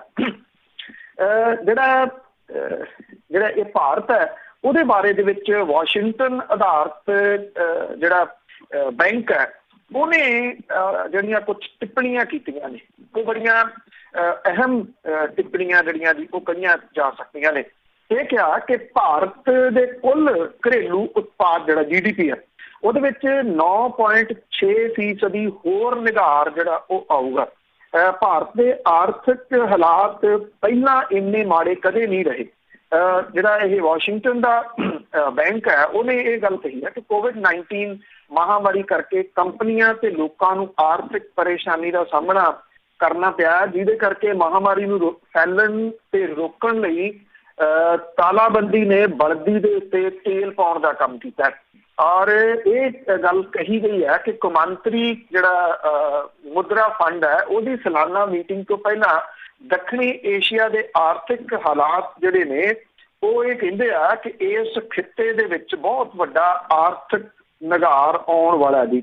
ਇਹ ਰਿਪੋਰਟ ਇਹ ਵੀ ਕਹਿੰਦੀ ਹੈ ਕਿ 5 ਸਾਲਾਂ ਦੇ ਵਿੱਚ ਸਾਲਾਨਾ 6% ਦੀ ਦਰ ਦੇ ਨਾਲ ਸਿਖਰ ਤੇ ਰਹਿਣ ਤੋਂ ਬਾਅਦ ਸਾਲ 2020 ਦੇ ਵਿੱਚ ਖੇਤਰੀ ਵਿਕਾਸ ਦੇ 7.7% ਤੱਕ ਡਿੱਗਣ ਦਾ ਅਨੁਮਾਨ ਹੈ ਜੀ। ਔਰ ਇਹ ਰਿਪੋਰਟ ਦੇ ਵਿੱਚ ਇਹ ਵੀ ਕਿਹਾ ਗਿਆ ਕਿ ਭਾਰਤ ਦੀ GDP ਮਾਰਚ ਮਹੀਨੇ ਤੋਂ ਸ਼ੁਰੂ ਹੋਏ ਵਿੱਤੀ ਸਾਲ ਦੇ ਵਿੱਚ 9.6% ਸੁੰਗੜਨ ਦੇ ਆਸਾਰ ਨੇ, ਜਦੋਂ ਕਿ 2021 ਦੇ ਵਿੱਚ ਖੇਤਰੀ ਵਿਕਾਸ 4.5% ਦੀ ਦਰ ਦੇ ਨਾਲ ਵਾਪਸੀ ਜਿਹੜਾ ਦੀ ਉਹ ਕਰੂਗੀ। ਜਿਹੜੇ ਦੱਖਣੀ ਏਸ਼ੀਆ ਦੇ ਵਾਸਤੇ ਮੁੱਖ ਅਰਥ ਸ਼ਾਸਤਰੀ ਨੇ ਜੀ ਹਾਂਸ ਟਿਮਰ, ਉਹਨੇ ਇਹ ਗੱਲ ਕਹੀ ਹੈ ਕਿ ਭਾਰਤ ਦੇ ਇੰਨੇ ਮਾੜੇ ਆਰਥਿਕ ਹਾਲਾਤ ਅਸੀਂ ਪਹਿਲਾਂ ਕਦੇ ਨਹੀਂ ਵੇਖੇ। ਔਰ ਭਾਰਤ ਦੇ ਵਿੱਚ ਹਾਲਾਤ ਜਿਹੜੇ ਨੇ ਉਹਨੇ ਇਹ ਗੱਲ ਕਹੀ ਹੈ ਕਿ ਭਿਆਨਕ ਨੇ। ਉਹਨਾਂ ਨੇ ਲਫ਼ਜ਼ ਜਿਹੜਾ ਇਹਦੇ ਵਾਸਤੇ ਇਹ ਭਿਆਨਕ ਜਿਹੜਾ ਉਹ ਵਰਤਿਆ। ਸੋ ਵੈਸੇ ਇੱਥੋਂ ਦੇ ਬਾਰੇ ਦੇ ਵਿੱਚ ਹੈ ਕਿਉਂਕਿ ਇਹਨਾਂ ਮੁਲਕਾਂ ਦੇ ਵਿੱਚ ਚਾਹੇ ਉਹ ਭਾਰਤ ਹੈ, ਚਾਈਨਾ ਹੈ, ਇੱਥੇ ਆਬਾਦੀ ਬੜੀ ਹੈ ਜਿਹਦੇ ਕਰਕੇ ਖਪਤ ਬਹੁਤ ਹੈ। ਪਰ ਇਹਦਾ ਇੱਕ ਦੂਜਾ ਪੱਖ ਹੈ ਕਿ ਲੋਕਾਂ ਦੇ ਕੋਲੇ ਸਭ ਕੁਝ ਜਿਹੜਾ ਜੀ ਉਹ ਮੁੱਕਦਾ ਤੁਰਿਆ ਜਾ ਰਿਹਾ, ਜਿਹਦਾ ਅਸਰ ਉਹਨਾਂ ਮੁਲਕਾਂ ਦੇ ਉੱਤੇ ਵੀ ਹੋਊਗਾ ਜੀ ਜਿਨ੍ਹਾਂ ਦਾ ਸਮਾਨ ਇੱਥੇ ਵਿਕਦਾ। ਕਿਉਂਕਿ ਬਾਇਰ ਪਾਵਰ ਜਿਹੜੀ ਹੈ ਉਹ ਜਦੋਂ ਘੱਟ ਜਾਂਦੀ ਹੈ ਉਹ ਡਿੱਗ ਪੈਂਦੀ ਹੈ ਤੇ ਉਹੀ ਸਭ ਤੋਂ ਵੱਡਾ ਜਿਹੜਾ ਜੀ ਉਹ ਅਸਰ ਪਾਉਂਦੀ ਹੈ। ਬਿਨਾਂ ਕਿਸੇ ਸ਼ੱਕ ਦੇ ਦੁਨੀਆ ਭਰ ਦੇ ਵਿੱਚ ਇਹਦਾ ਜਿਹੜਾ ਜੀ ਉਹ ਪ੍ਰਭਾਵ ਪੈਣ ਵਾਲਾ। ਔਰ ਇੰਨਾ ਹੀ ਜਿਹੜਾ ਵੀ ਉਹ ਕਿਹਾ ਜਾ ਸਕਦਾ ਹੈ ਕਿ ਇਸ ਸਮੇਂ ਨੂੰ ਜਿਹੜਾ ਆਉਣ ਵਾਲਾ ਸਮਾਂ ਉਹਨੂੰ ਵੇਖਦਿਆਂ ਹੋਇਆ ਹਰੇਕ ਵਿਅਕਤੀ ਨੂੰ ਆਪਣੀ ਜਿਹੜੀ ਯੋਜਨਾ ਹੈ ਉਹਨੂੰ ਦੁਬਾਰਾ ਤੋਂ ਵਿਚਾਰਨ ਦੀ ਜਿਹੜੀ ਉਹ ਜ਼ਰੂਰਤ ਹੈ ਕਿ ਕਿਹੜੇ ਤਰੀਕੇ ਦੇ ਨਾਲ ਜਿਹੜਾ ਵੀ ਉਹ ਚੱਲਣਾ। ਔਰ ਬਚਣਗੇ ਉਹੀ ਜੀ ਜਿਹੜੇ ਸੰਭਲਣਗੇ, ਔਰ ਸੰਭਲ ਕੇ ਚੱਲਣ ਦੀ ਜਿਹੜੀ ਉਹ ਜ਼ਰੂਰਤ ਹੈ। ਕਿਉਂਕਿ ਇਹ ਕਹਿਣ ਨੂੰ ਬੜੇ ਵੱਡੇ ਵੱਡੇ ਲਫ਼ਜ਼ ਹੁੰਦੇ ਨੇ, ਕਿੰਨਾ ਜਿਹੜਾ ਦੀ ਉਹ ਡਿੱਗ ਪੈਣਾ, ਕਿਹਨੇ ਇਹਦੇ ਉੱਤੇ ਭਵਿੱਖਬਾਣੀ ਕੀਤੀ, ਇਹ ਹਰ ਆਮ ਵਿਅਕਤੀ ਦੇ ਉੱਤੇ ਜਿਹੜਾ ਦੀ ਉਹ ਪ੍ਰਭਾਵ ਪਾਉਂਦੀਆਂ ਨੇ ਇਹ ਜਿਹੜੀਆਂ ਚੀਜ਼ਾਂ। ਕਈ ਲੋਕ ਉਹਨੂੰ ਮਹਿਸੂਸ ਕਰ ਲੈਂਦੇ ਨੇ, ਕਈ ਲੋਕ ਉਹਨੂੰ ਮਹਿਸੂਸ ਜਿਹੜਾ ਦੀ ਉਹ ਨਹੀਂ ਕਰਦੇ। ਜਿਹੜੇ ਨਹੀਂ ਕਰਦੇ ਫਿਰ ਉਹ ਇਹਦੇ ਵਿੱਚ ਜਿਹੜਾ ਦੀ ਉਹ ਡੁੱਬਦੇ। ਸੋ ਇਸ ਕਰਕੇ ਬੜਾ ਕੁਛ ਜਿਹੜਾ ਦੀ ਜਿੱਥੇ ਵੀ ਦੁਨੀਆ 'ਚ ਤੁਸੀਂ ਰਹਿੰਦੇ ਹੋ ਬਚ ਕੇ ਚੱਲਣ ਦੀ ਜਿਹੜੀ ਉਹ ਜ਼ਰੂਰਤ ਹੈ। ਜਦੋਂ ਇਹ ਵਾਇਰਸ ਜਿਹੜਾ ਉਹ ਖਾਤਮੇ ਵੱਲ ਨੂੰ ਜਾਊਗਾ ਉਸ ਤੋਂ ਬਾਅਦ ਦੇ ਜਿਹੜੇ ਹਾਲਾਤ ਨੇ ਉਹ ਕੁਝ ਵਰ੍ਹਿਆਂ ਦੇ ਵਾਸਤੇ ਮਾੜੇ ਹੋਣ। ਬਿਲਕੁਲ ਜੀ, ਇਸ ਵਿੱਚ ਕੋਈ ਸ਼ੱਕ ਨਹੀਂ। ਭਾਵੇਂ ਹੋਵੇ ਇੰਡੀਆ ਤੇ ਭਾਵੇਂ ਹੋਵੇ ਅਮਰੀਕਾ, ਸਾਰੀ ਥਾਂ ਦੇ ਉੱਤੇ ਜ਼ਰੂਰ ਅਸਰ ਪਊਗਾ। ਤੇ ਅੱਗੇ ਸਿਰਸਾ ਦੇ ਵਿੱਚ ਹਰਿਆਣੇ ਦੇ ਕਿਸਾਨਾਂ ਨੇ ਪੱਕਾ ਹੀ ਮੋਰਚਾ ਲਾ ਲਿਆ। ਬਿਲਕੁਲ ਜੀ, ਅੱਜ ਜਿਹੜੇ ਪੰਜਾਬ ਦੇ ਕਿਸਾਨ ਨੇ ਸਾਰੀਆਂ ਜਥੇਬੰਦੀਆਂ ਉਹਨਾਂ ਨੇ ਜਿਹੜੇ ਸਿਰਸਾ ਦੇ ਵਿੱਚ ਕਿਸਾਨਾਂ ਦੇ ਉੱਤੇ ਅਥਰੂ ਗੈਸ ਦੇ ਗੋਲੇ ਸੁੱਟੇ ਗਏ, ਡਾਂਗਾਂ ਚਲਾਈਆਂ ਗਈਆਂ, ਜਲ ਤੋਪਾਂ ਵਰਤੀਆਂ ਗਈਆਂ, ਉਹਦੇ ਵਿਰੋਧ ਦੇ ਵਿੱਚ 2 ਘੰਟੇ ਸਮੁੱਚਾ ਪੰਜਾਬ ਬੰਦ ਰਹੂਗਾ ਜੀ। ਇਹ ਜਿਹੜਾ ਜੀ ਅੱਜ ਦੁਪਹਿਰੇ 12 ਵਜੇ ਤੋਂ ਲੈ ਕੇ 2 ਵਜੇ ਤੱਕ ਜਿਹੜੇ ਮੋਰਚਿਆਂ ਦੇ ਉੱਤੇ ਕਿਸਾਨ ਬੈਠੇ ਆ, ਕਿਉਂਕਿ ਟੋਲ ਪਲਾਜ਼ੇ ਵਾਲੀਆਂ ਸਾਰੀਆਂ ਸੜਕਾਂ ਘੇਰੀਆਂ ਹੋਈਆਂ ਨੇ, ਜਿੱਥੇ ਜਿੱਥੇ ਰਿਲਾਇੰਸ ਦੇ ਹੈਗੇ ਨੇ ਉਹ ਘੇਰੇ ਹੋਏ ਨੇ, ਜਿਹੜੇ ਪਲਾਜ਼ੇ ਨੇ ਉਹ ਘੇਰੇ ਹੋਏ ਨੇ। ਕਿਸਾਨਾਂ ਦੇ ਜਿਹੜੇ ਵਰਕਰ ਨੇ ਉਹਨਾਂ ਨੂੰ ਇਹ ਕਿਹਾ ਗਿਆ ਕਿਸਾਨਾਂ ਨੂੰ ਕਿ ਉਹ ਠੀਕ 12 ਵਜੇ ਉਹਨਾਂ ਮੋਰਚਿਆਂ ਤੋਂ ਉੱਠ ਕੇ ਸੜਕਾਂ ਦੇ ਉੱਤੇ ਆ ਜਾਣ। ਸੜਕਾਂ ਜਿਹੜੀਆਂ ਨੇ ਉਹ ਘੇਰ ਲੈਣ ਤੇ 2 ਘੰਟਿਆਂ ਦੇ ਵਾਸਤੇ ਸਮੁੱਚਾ ਪੰਜਾਬ ਜਾਮ ਕਰ ਦਿੱਤਾ ਜਾਵੇ। ਇਹ ਸਿਰਸਾ ਦੇ ਵਿੱਚ ਚੱਲੀਆਂ ਜਲ ਤੋਪਾਂ ਤੇ ਅਥਰੂ ਗੈਸ ਦੇ ਗੋਲੇ ਉਹਦੇ ਵਿਰੋਧ ਦੇ ਵਿੱਚ ਜਿਹੜਾ ਉਹ ਕਿਹਾ ਗਿਆ। ਖੇਤੀ ਕਾਨੂੰਨਾਂ ਦੇ ਖਿਲਾਫ ਕਿਸਾਨ ਜਥੇਬੰਦੀਆਂ ਜਿਹੜੀਆਂ 17 ਨੇ ਕਿਸਾਨ ਜਥੇਬੰਦੀਆਂ ਹਰਿਆਣੇ ਦੀਆਂ, ਜਿਹੜੀ ਸਰਸਾ ਬੈਲਟ ਹੈ ਜੀ ਇਹ ਪੰਜਾਬੀ ਬੈਲਟ ਹੈ ਤਕਰੀਬਨ। ਜਿਹੜੀ ਜਿਵੇਂ ਆਪਾਂ ਜੇ ਰਾਜਸਥਾਨ ਨੂੰ ਜਾਈਏ ਤਾਂ ਗੰਗਾ ਨਗਰ ਵਾਲੀ ਜਿਹੜੀ ਬੈਲਟ ਹੈ ਉਹ ਪੰਜਾਬੀਆਂ ਦੀ ਹੈ ਸਾਰੀ। ਇਸੇ ਤਰੀਕੇ ਨਾਲ ਸਰਸਾ ਜਾਂ ਇੱਧਰ ਜੇ ਕਰਨਾਲ ਵਾਲੀ ਸਾਈਡ ਦੇ ਤੁਸੀਂ ਆਉਂਦੇ ਹੋ ਤਾਂ ਕਰਨਾਲ ਜਿਹੜੀ ਬੈਲਟ ਹੈ ਉਹ ਪੰਜਾਬੀਆਂ ਦੀ ਬੈਲਟ ਹੈ। ਤੋ ਇੱਥੇ ਸਰਸੇ ਦੇ ਵਿੱਚ ਇਹ ਪੱਕਾ ਮੋਰਚਾ ਜਿਹੜਾ ਲੱਗਿਆ, ਉਪ ਮੁੱਖ ਮੰਤਰੀ ਦੁਸ਼ਯੰਤ ਚੌਟਾਲਾ ਤੇ ਬਿਜਲੀ ਮੰਤਰੀ ਚੌਧਰੀ ਰਣਜੀਤ ਸਿੰਘ ਦੇ ਘਰ ਦੇ ਨੇੜੇ। ਇਹਨਾਂ ਦੇ 2 ਦੇ ਤਾਂ ਲੱਗਿਆ ਕਿ ਇਹ ਜਿਹੜੀ ਜਨਨਾਇਕ ਜਨਤਾ ਪਾਰਟੀ ਹੈ ਦੁਸ਼ਯੰਤ ਚੌਟਾਲਾ ਦੀ ਅਗਵਾਈ ਵਾਲੀ, ਇਹ ਜਾਟਾਂ ਦੇ ਉੱਤੇ ਆਧਾਰਿਤ ਪਾਰਟੀ ਹੈ ਔਰ ਇਹ ਨਰੋਲ ਜਾਟਾਂ ਦੀਆਂ ਵੋਟਾਂ ਲੈ ਕੇ ਜਿੱਤੇ ਹੋਏ ਲੋਕ ਨੇ। ਦੁਸ਼ਯੰਤ ਚੌਟਾਲਾ ਠੀਕ ਉਸ ਤਰੀਕੇ ਦਾ ਬਿਹੇਵੀਅਰ ਉਹਦਾ ਹੈ ਜਿਹੋ ਜਿਹਾ ਸੁਖਬੀਰ ਸਿੰਘ ਬਾਦਲ ਤੇ ਹਰਸਿਮਰਤ ਕੌਰ ਬਾਦਲ ਹੋਰਾਂ ਦਾ ਪਹਿਲਾਂ ਸੀ। ਅੱਜ ਚਲੋ ਯੂ ਟਰਨ ਮਾਰ ਕੇ ਉਹ ਹੁਣ ਮੁੜਨਾ ਔਖਾ ਹੋ ਰਿਹਾ ਉਹਨਾਂ ਦਾ। ਦੁਸ਼ਯੰਤ ਚੌਟਾਲਾ ਅਜੇ ਵੀ ਇਹ ਗੱਲ ਜਿਹੜੀ ਨਹੀਂ ਸਮਝ ਰਿਹਾ। ਉਹਦੇ ਇਹਨਾਂ ਦੋਨਾਂ ਦੇ ਅਸਤੀਫੇ ਨੂੰ ਲੈ ਕੇ ਜਿਹੜਾ ਵੀ ਕੀਤਾ ਵੀ ਅਸੀਂ ਵੋਟਾਂ ਪਾਈਆਂ, ਅੱਜ ਖੇਤੀ ਕਾਨੂੰਨਾਂ ਦੇ ਹੱਕ ਦੇ ਵਿੱਚ ਜਿਹੜਾ ਵੀ ਉਹ ਖੜਾ। ਇਹ ਜਿਹੜੇ ਜਿੱਥੇ ਇਹਨਾਂ ਨੂੰ ਰੋਕਿਆ ਗਿਆ ਸੀਗਾ ਜਿਹੜੇ ਚੌਕ ਦੇ ਉੱਤੇ, ਉੱਥੇ ਹੀ ਪੱਕਾ ਮੋਰਚਾ ਇਹਨਾਂ ਨੇ ਜਿਹੜਾ ਵੀ ਉਹ ਲਾ ਲਿਆ। ਸ਼ਹੀਦ ਭਗਤ ਸਿੰਘ ਸਟੇਡੀਅਮ ਹੈ ਉੱਥੇ ਜਿਹੜਾ ਵੀ ਇਹ ਪੱਕਾ ਮੋਰਚਾ ਲੱਗ ਗਿਆ। ਔਰ ਇਹਦੇ ਵਿੱਚ ਪਹਿਲੇ ਦਿਨ ਤੋਂ ਜਿਹੜਾ ਸ਼ਿਰਕਤ ਕਰ ਰਹੇ ਨੇ ਯੋਗਿੰਦਰ ਯਾਦਵ ਹੋਰੀ, ਉਹ ਲਗਾਤਾਰ ਇਸ ਮੋਰਚੇ ਦੇ ਵਿੱਚ ਜਿਹੜਾ ਉਹ ਬੈਠੇ ਹੋਏ ਨੇ। ਔਰ ਜਿਹੜੇ ਕਿਸਾਨ ਜਥੇਬੰਦੀਆਂ ਨੇ ਉਹ ਇਹ ਕਹਿੰਦੀਆਂ ਨੇ ਕਿ ਇੱਥੋਂ ਹੁਣ ਅਸੀਂ ਜਿਹੜਾ ਵੀ ਉਹ ਨਹੀਂ ਉੱਠਾਂਗੇ ਜਿੰਨੀ ਦੇਰ ਤੱਕ ਖੇਤੀ ਕਾਨੂੰਨ ਜਿਹੜੇ ਆ ਉਹ ਵਾਪਸ ਨਹੀਂ ਲੈਂਦੀ। ਜਿਹੜੇ 93 ਦੇ ਕਰੀਬ ਕਿਸਾਨ ਸੀਗੇ ਜਿਨ੍ਹਾਂ ਨੂੰ ਪੁਲਿਸ ਹਿਰਾਸਤ ਦੇ ਵਿੱਚ ਲਿਆ ਗਿਆ ਸੀਗਾ, ਬਾਬਾ ਜਿਹੜਾ ਭੂਮਣ ਸ਼ਾਹ ਚੌਂਕ ਹੈ ਜਿੱਥੇ ਇਹ ਡਾਂਗਾ ਚੱਲੀਆਂ ਸੀ, ਉੱਥੋਂ ਜਿਹੜੀ ਪੁਲਿਸ ਦੇ ਵੱਲੋਂ ਕਿਸਾਨਾਂ ਨੂੰ ਬਿਨਾਂ ਸ਼ਰਤ ਰਿਹਾ ਕਰਨਾ ਪਿਆ ਜੀ। ਉਹਦਾ ਕਾਰਨ ਇਹ ਸੀਗਾ ਕਿ ਵੱਡੀ ਗਿਣਤੀ ਦੇ ਵਿੱਚ ਕਿਸਾਨ ਉਹ ਥਾਣੇ ਦੇ ਬਾਹਰ ਚਲੇ ਗਏ ਜਿੱਥੇ ਇਹਨਾਂ ਨੂੰ ਰੱਖਿਆ ਹੋਇਆ ਸੀ ਔਰ ਉਹ ਸੜਕਾਂ ਦੇ ਉੱਤੇ ਆ ਗਏ ਸੀ। ਥਾਂ ਦੇ ਉੱਤੇ ਜਾਮ ਲੱਗ ਗਏ ਤੇ ਝੁਕਣਾ ਪੈ ਗਿਆ ਪੁਲਿਸ ਨੂੰ ਔਰ ਬਿਨਾਂ ਸ਼ਰਤ ਰਿਹਾਈ ਇਹਨਾਂ ਦੀ ਕੋਈ ਮਾਮਲਾ ਇਹਨਾਂ ਦੇ ਉੱਤੇ ਦਰਜ ਨਹੀਂ ਜਿਹੜਾ ਵੀ ਉਹ ਕੀਤਾ ਗਿਆ। ਜਿਹੜੀ ਕਿ ਇੱਕ ਇੱਥੋਂ ਜਿਹੜੇ ਇਹ ਇਕਜੁੱਟਤਾ ਹੈ ਹਰਿਆਣੇ ਦੇ ਕਿਸਾਨਾਂ ਦੀ, ਉਹਦੇ ਉੱਤੇ ਮੋਹਰ ਜਿਹੜੀ ਸੀ ਉਹ ਲਾਉਂਦੀ ਹੈ। ਹੁਣ ਜਿਹੜੀ ਹਰਿਆਣੇ ਦੀ ਸਰਕਾਰ ਹੈ ਉਹਦੇ ਵਾਸਤੇ ਮੁਸ਼ਕਿਲ ਇਹ ਬਣੀ ਪਈ ਹੈ ਕਿ ਜਿਵੇਂ ਪੰਜਾਬ ਦੇ ਵਿੱਚ ਜਿਹੜਾ ਅੰਦੋਲਨ ਸੀ ਸ਼ੁਰੂਆਤੀ ਦੌਰ ਦੇ ਵਿੱਚ ਜਦੋਂ ਟਰੈਕਟਰ ਰੈਲੀ ਨਿਕਲੀ ਹੈ ਤਾਂ ਇਹ ਸੋਚਿਆ ਗਿਆ ਸੀਗਾ ਵੀ 2-4 ਦਿਨਾਂ ਦੀ ਖੇਡ ਆ। ਕਿਸਾਨਾਂ ਨੇ ਟਰੈਕਟਰ ਦੇ ਚਲਾ ਕੇ ਖਬਰਾਂ ਲਵਾ ਕੇ ਆਪੋ ਆਪਣੇ ਕੰਮਾਂ ਦੇ ਉੱਤੇ ਪਰਤ ਜਾਣਾ, ਕਿਉਂਕਿ ਇਹੀ ਕੁਝ ਪਿਛਲੇ ਸਮੇਂ ਦੇ ਦੌਰਾਨ ਜਿਹੜਾ ਵੀ ਉਹ ਹੁੰਦਾ ਰਿਹਾ। ਜਿਸ ਤਰੀਕੇ ਦੇ ਨਾਲ ਅੰਦੋਲਨਕਾਰੀ ਜਿਹੜੇ ਬਿਠਾ ਦਿੱਤੇ ਗਏ ਉਹ ਇਹਨੂੰ ਵੀ ਕਮਜ਼ੋਰ ਸਮਝਿਆ ਗਿਆ ਸੀ। ਪਰ ਇਹ ਇੱਕ ਟਰੈਕਟਰ ਰੈਲੀ ਸੀਗੀ ਜਿਹਨੇ ਐਸਾ ਸਿਸਟੇਮੈਟਿਕਲੀ ਤਰੀਕੇ ਦੇ ਨਾਲ ਜਿਹੜਾ ਵੀ ਉਹ ਰੋਲ ਅਦਾ ਕੀਤਾ ਕਿ ਅੱਜ ਜਿਹੜਾ ਕਿਸਾਨ ਅੰਦੋਲਨ ਹੈ, ਜਿਵੇਂ ਮੈਂ ਤੁਹਾਨੂੰ ਪਹਿਲਾਂ ਜ਼ਿਕਰ ਕੀਤਾ ਕਿ ਪੰਜਾਬ ਦਾ ਸ਼ਾਇਦ ਕੋਈ ਪਿੰਡ ਨਹੀਂ ਹੋਊਗਾ ਜਿੱਥੇ ਇਹਦਾ ਅਸਰ ਤੁਹਾਨੂੰ ਵੇਖਣ ਨੂੰ ਨਹੀਂ ਮਿਲਦਾ ਹੋਊਗਾ। ਉਹ ਸਮੁੱਚੇ ਪੰਜਾਬ ਨੂੰ ਉਹਨੇ ਆਪਣੀ ਲਪੇਟ ਦੇ ਵਿੱਚ ਲੈ ਲਿਆ। ਹਰਿਆਣੇ ਦੀ ਜਿਹੜੀ ਸਰਕਾਰ ਹੈ ਉਹਨੂੰ ਇਹ ਲੱਗ ਰਿਹਾ ਹੈ ਕਿ ਸਿਰਸੇ ਤੋਂ ਸ਼ੁਰੂ ਹੋਇਆ ਇਹ ਜਿਹੜਾ ਅੰਦੋਲਨ ਹੈ ਇਹ ਬਾਕੀ ਜਿਹੜੇ ਡਿਸਟ੍ਰਿਕਟ ਨੇ ਉਸ ਪਾਸੇ ਵੱਲ ਵੀ ਫੈਲੂਗਾ ਔਰ ਇਹਦੇ ਵਿੱਚ ਪੰਜਾਬੀਆਂ ਦੀ ਸ਼ਮੂਲੀਅਤ ਵੱਡੀ ਹੈ। ਇਹ ਗੱਲ ਯੋਗਿੰਦਰ ਯਾਦਵ ਨੇ ਵੀ ਓਪਨਲੀ ਜਿਹੜੀ ਕਹੀ ਹੈ ਕਿ ਇਹ ਅਸਲ ਦੇ ਵਿੱਚ ਜਿਹੜੀ ਚਿੰਗਾਰੀ ਆ ਅੰਦੋਲਨ ਦੀ ਉਹ ਪੰਜਾਬ ਤੋਂ ਲੱਗੀ ਹੈ ਔਰ ਅਗਲਾ ਜਿਹੜਾ ਮੋਰਚਾ ਜਾਂ ਜਿਸ ਪਾਸੇ ਵੱਲ ਇਹ ਅੰਦੋਲਨ ਭਖਣ ਦੇ ਅਸਾਰ ਨੇ ਉਹ ਕਰਨਾਲ ਵਾਲਾ ਏਰੀਆ ਹੈ। ਜਿੱਥੋਂ ਤੱਕ ਜਿਹੜੀ ਹਰਿਆਣੇ ਦੀ ਸਰਕਾਰ ਆ ਉਹ ਅਜੇ ਵੀ ਇਹਨੂੰ ਈਜ਼ੀ ਲੈ ਰਹੀ ਹੈ, ਠੀਕ ਉਸ ਤਰੀਕੇ ਨਾਲ ਜਿਵੇਂ ਸਟਾਰਟਿੰਗ ਦੇ ਵਿੱਚ ਇੱਥੇ ਈਜ਼ੀ ਜਿਹੜਾ ਵੀ ਉਹ ਲਿਆ ਗਿਆ ਸੀਗਾ। ਔਰ ਇਸ ਗੱਲ ਦੀ ਉਮੀਦ ਹੈ ਕਿ ਜਿਹੜਾ ਸਰਸੇ ਵਾਲਾ ਮੋਰਚਾ ਲੱਗਿਆ ਉਹ ਹਰਿਆਣੇ ਦੇ ਬਾਕੀ ਸ਼ਹਿਰਾਂ ਨੂੰ ਵੀ ਆਪਣੀ ਲਪੇਟ ਦੇ ਵਿੱਚ ਅਗਲੇ 2-4 ਦਿਨਾਂ ਦੇ ਵਿੱਚ ਲਊਗਾ ਜੀ। ਤੇ ਅੱਗੇ ਪਟਿਆਲੇ ਦੀ ਜੇ ਗੱਲ ਕਰੀਏ ਤਾਂ ਉੱਥੇ ਵੀ ਕਿਸਾਨ ਤੇ ਮਜ਼ਦੂਰ ਔਰਤਾਂ ਦਾ ਬੜਾ ਵੱਡਾ ਇਕੱਠ ਹੋਇਆ। ਆਪਾਂ ਜਿੰਨੇ ਦਿਨਾਂ ਤੋਂ ਇਹ ਗੱਲ ਜਿਹੜੀ ਵੀ ਉਹ ਕਰ ਰਹੇ ਹਾਂ ਉਹਦੇ ਵਿੱਚ ਇਹ ਬੜੀ ਜਿਹੜੀ ਵੀ ਉਹ ਡਿਫਰੈਂਟ ਹੈ ਗੱਲ ਕਿ ਪਰਿਵਾਰ ਜਿਹੜੇ ਆ ਉਹ ਇਹਨਾਂ ਮੋਰਚਿਆਂ ਦੇ ਵਿੱਚ ਜੁਟੇ ਹੋਏ ਆ। ਔਰਤਾਂ ਆਪਣੇ ਬੱਚੇ ਨਾਲ ਲੈ ਕੇ ਬੈਠੀਆਂ ਨੇ, ਛੋਟੇ ਛੋਟੇ ਬੱਚੇ ਨਾਲ ਲੈ ਕੇ ਬੈਠੀਆਂ ਨੇ। ਜਦੋਂ ਤੁਸੀਂ ਲੰਘਦੇ ਹੋ, ਜਾਣਾ ਪੈਂਦਾ ਕਿਤੇ ਨਾ ਕਿਤੇ ਤੋਂ, ਜਿਹੜੇ ਵੱਖ-ਵੱਖ ਡਿਸਟ੍ਰਿਕਟ ਦੇ ਵਿੱਚੋਂ ਲੰਘਦੇ ਹੋ, ਚਾਹੇ ਉਹ ਟੋਲ ਪਲਾਜ਼ਿਆਂ ਦੇ ਉੱਤੇ ਬੈਠੇ ਲੋਕ ਨੇ, ਚਾਹੇ ਉਹ ਪੰਪਾਂ ਤੇ ਬੈਠੇ ਕਿਸਾਨ ਨੇ, ਚਾਹੇ ਉਹ ਜਿਹੜੀਆਂ ਮਾਲਸ ਨੇ ਉਹਨਾਂ ਨੂੰ ਘੇਰੀ ਬੈਠੇ ਕਿਸਾਨ ਨੇ। ਕੋਈ ਅਜਿਹਾ ਮੋਰਚਾ ਨਹੀਂ ਹੋਊਗਾ ਜਿੱਥੇ ਤੁਹਾਨੂੰ ਔਰਤਾਂ ਜਿਹੜੀਆਂ ਉਹ ਬਰਾਬਰ ਦੀਆਂ ਉੱਥੇ ਨਹੀਂ ਦਿਸਦੀਆਂ। ਇਹ ਜਿਹੜਾ ਜੀ ਬਿਲਕੁਲ ਇੱਕ ਵੱਖਰੀ ਚੀਜ਼ ਜਿਹੜੀ ਉਹ ਵੇਖਣ ਨੂੰ ਮਿਲੀ ਹੈ। ਬਹੁਤ ਸਾਰੇ ਮੋਰਚੇ ਇੱਥੇ ਪੰਜਾਬ ਦੇ ਵਿੱਚ ਪਿਛਲੇ ਸਮੇਂ ਦੇ ਦੌਰਾਨ ਦੇਖੇ ਨੇ।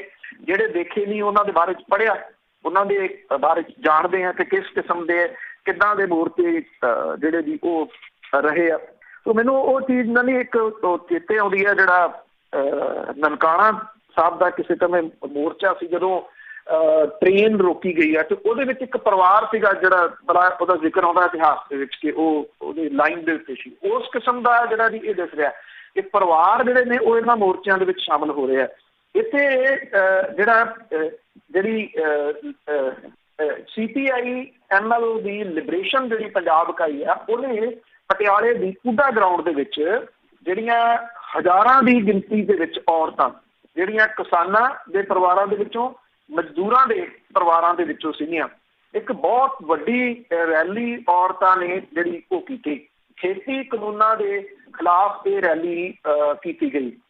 ਰੈਲੀ ਦੇ ਜਿਹੜੇ ਬੁਲਾਰੇ ਸੀਗੇ ਉਹਨਾਂ ਨੇ ਖੇਤੀ ਵਿਰੋਧੀ ਕਾਨੂੰਨਾਂ ਦੀ ਜਿਹੜੀ ਉਹ ਅਗਵਾਈ ਕਰਨ ਦੀ ਅਪੀਲ ਜਿਹੜੀ ਕੀਤੀ ਕਿ ਇਕਜੁੱਟਤਾ ਦੇ ਨਾਲ ਇਹ ਅਗਵਾਈ ਕੀਤੀ ਜਾਵੇ। ਔਰ ਕੇਂਦਰ ਦੀ ਸਰਕਾਰ ਜਿਹੜੀ ਹੈ ਜੀ ਉਹਦੇ ਉੱਤੇ ਤਿੱਖੇ ਹਮਲੇ ਇੱਥੇ ਕੀਤੇ ਗਏ। ਇਹ ਵੀ ਮੰਗ ਕੀਤੀ ਗਈ ਕਿ ਪੰਜਾਬ ਸਰਕਾਰ ਔਰਤਾਂ ਸਿਰ ਚੜੇ ਜਿਹੜੇ ਕਰਜ਼ੇ ਮਾਫ਼ ਕਰੇ, ਕਰਜ਼ਾ ਵਸੂਲੀ ਜਿਹੜੀ ਹੈਗੀ ਉਹਦੇ ਵਿੱਚ ਔਰਤਾਂ ਨੂੰ ਛੋਟ ਦਿੱਤੀ ਜਾਵੇ। ਦੇਖੋ ਇਹਦਾ ਜਿਹੜਾ ਪੱਖ ਹੈ ਉਹ ਬਿਲਕੁਲ ਵੱਖਰਾ ਇਹ ਆ ਕਿ ਜਿਹੜੇ ਕਿਸਾਨ ਖੁਦਕੁਸ਼ੀਆਂ ਕਰ ਗਏ ਉਹ ਔਰਤ ਭੁਗਤਦੀ ਹੈ ਜੀ। ਔਰ ਇਹਦੇ ਵਿੱਚ ਇੱਕ ਮੰਗ ਇਹ ਕੀਤੀ ਗਈ ਕਿ ਜਿਹੜੇ ਇਹ ਬੈਂਕਾਂ ਵਾਲੇ, ਕਰਜ਼ਾ ਵਸੂਲਣ ਵਾਲੇ, ਇਹ ਘਰਾਂ ਦੇ ਵਿੱਚ ਜਾ ਕੇ ਫਿਰ ਉਹਨਾਂ ਔਰਤਾਂ ਨੂੰ ਦਲੀਲ ਕਰਦੇ ਆ। ਇਹ ਕਿਹਾ ਗਿਆ ਕਿ ਜਿਹੜੇ ਕੰਪਨੀ ਅਧਿਕਾਰੀ ਨੇ, ਏਜੰਟ ਨੇ, ਉਹਨਾਂ ਦੇ ਖਿਲਾਫ ਕਾਰਵਾਈ ਕੀਤੀ ਜਾਵੇ, ਸਰਕਾਰੀ ਜਿਹੜੀ ਉਹ ਕਾਰਵਾਈ ਕਰੇ। 10 ਅਕਤੂਬਰ ਨੂੰ ਕਿਉਂਕਿ ਦਲਿਤ ਭਾਈਚਾਰੇ ਦਾ ਬੰਦ ਹੈ, ਉਹਦੀ ਹਮਾਇਤ ਵੀ ਇਹਦੇ ਵਿੱਚ ਜਿਹੜੀ ਉਹ ਕੀਤੀ ਗਈ। ਵੈਸੇ ਬਹੁਤ ਕਿਤੇ ਘੱਟ ਹੁੰਦੇ ਆ ਅਜਿਹੇ ਇਕੱਠ ਏਡੇ ਵੱਡੇ ਜਿਹੜੇ ਔਰਤਾਂ ਦੇ, ਨਰੋਲ ਔਰਤਾਂ ਦਾ ਇਕੱਠ ਹੋਵੇ। ਇੱਕ ਜਿਹੜਾ ਇਕੱਠ ਸੀਗਾ ਇਸ ਤਰ੍ਹਾਂ ਦਾ ਉਸ ਵੇਲੇ ਬਰਨਾਲੇ ਦੇ ਵਿੱਚ ਮੈਂ ਦੇਖਿਆ ਸੀਗਾ ਅੱਖੀ, ਜਦੋਂ ਮਨਜੀਤ ਸਿੰਘ ਧਨੇਰ ਹੋਰਾਂ ਦੀ ਰਿਹਾਈ ਦੇ ਵਾਸਤੇ ਉੱਥੇ ਇੱਕ ਮੋਰਚਾ ਜਿਹੜਾ ਉਹ ਲੱਗਿਆ ਸੀਗਾ। ਤੇ ਇਹ ਦੂਸਰਾ ਇਕੱਠ ਉਹ ਜਿਹੜਾ ਸੀਗਾ ਜਿਹੜਾ ਕਿ ਵੇਖਣ ਨੂੰ ਮਿਲਿਆ, ਜਿਹਦੇ ਵਿੱਚ ਨਰੋਲ ਏਡੀ ਵੱਡੀ ਗਿਣਤੀ ਦੇ ਵਿੱਚ ਔਰਤਾਂ ਜਿਹੜੀਆਂ ਜੀ ਉਹ ਨਿਕਲ ਕੇ ਆਈਆਂ ਹੋਣ। ਇਹ ਤੁਸੀਂ ਕਹਿ ਲਓ ਕਿ ਕੱਲ੍ਹ ਨੂੰ ਜਦੋਂ ਕਿਸੇ ਨੂੰ ਗੱਲਾਂ ਦੱਸਣੀਆਂ ਹੋਣਗੀਆਂ ਤਾਂ ਅਸੀਂ ਉਹ ਚੱਲਦੇ ਫਿਰਦੇ ਇੱਕ ਇਤਿਹਾਸ ਹੈ ਜੀ। ਆਹ ਚੀਜ਼ਾਂ ਵੀ ਜਿਹੜੀਆਂ ਦੇਖੀਆਂ ਨੇ, ਜਿਹੜੀਆਂ ਕਿ ਬਿਲਕੁਲ ਇੱਕ ਵੱਖਰੀਆਂ ਨੇ। ਉਹ ਵੱਖਰੀਆਂ ਕਿਉਂਕਿ ਇੱਕ ਆਪਾਂ ਸਾਰੇ ਜਾਣਦੇ ਹਾਂ ਕਿ ਜਿਹੜੀ ਔਰਤ ਹੈ ਇੱਥੇ ਪੰਜਾਬ ਦੇ ਵਿੱਚ ਉਹ ਘਰਾਂ ਤੱਕ ਜਿਹੜੀ ਉਹ ਸੀਮਤ ਰਹੀ ਆ ਬਹੁਤਾ ਸਮਾਂ। ਹਾਲਾਂਕਿ ਸ਼ਹਿਰਾਂ ਵਗੈਰਾ ਦੇ ਵਿੱਚ ਤਾਂ ਬਹੁਤ ਕੁਝ ਬਦਲ ਗਿਆ, ਕੰਪਲੀਟ ਜ਼ਿੰਦਗੀ ਜਿਹੜੀ ਜੀ ਉਹ ਬਦਲ ਗਈ। ਪਰ ਮੋਰਚਿਆਂ ਦੇ ਵਿੱਚ ਜਿਹੜਾ ਉਹਦਾ ਆਉਣਾ ਇਹ ਬਿਲਕੁਲ ਇੱਕ ਡਿਫਰੈਂਟ ਟਾਈਪ ਦੀ ਜਿਹੜੀ ਜੀ ਉਹ ਸ਼ੁਰੂਆਤ ਕਹੀ ਜਾ ਸਕਦੀ ਹੈ। ਔਰ ਬਿਨਾਂ ਕਿਸੇ ਸ਼ੱਕ ਦੇ ਇਹ ਸਟਰੋਂਗ ਵੀ ਕਰਦੀ ਹੈ। ਜਿਹੜੇ ਇਸ ਤਰ੍ਹਾਂ ਦੇ ਐਜੀਟੇਸ਼ਨਸ ਨੇ ਉਹਦੀ ਜਿਹੜੀ ਤਾਕਤ ਆ ਉਹ ਦੁੱਗਣੀ ਹੋ ਜਾਂਦੀ। ਬਿਲਕੁਲ ਸਾਡੇ ਇਤਿਹਾਸ ਦੇ ਵਿੱਚ ਵੀ ਬਿਲਕੁਲ ਲੜਾਈ ਦੇ ਮੈਦਾਨਾਂ 'ਚ ਵੀ ਬਰਾਬਰ ਰਹੀਆਂ।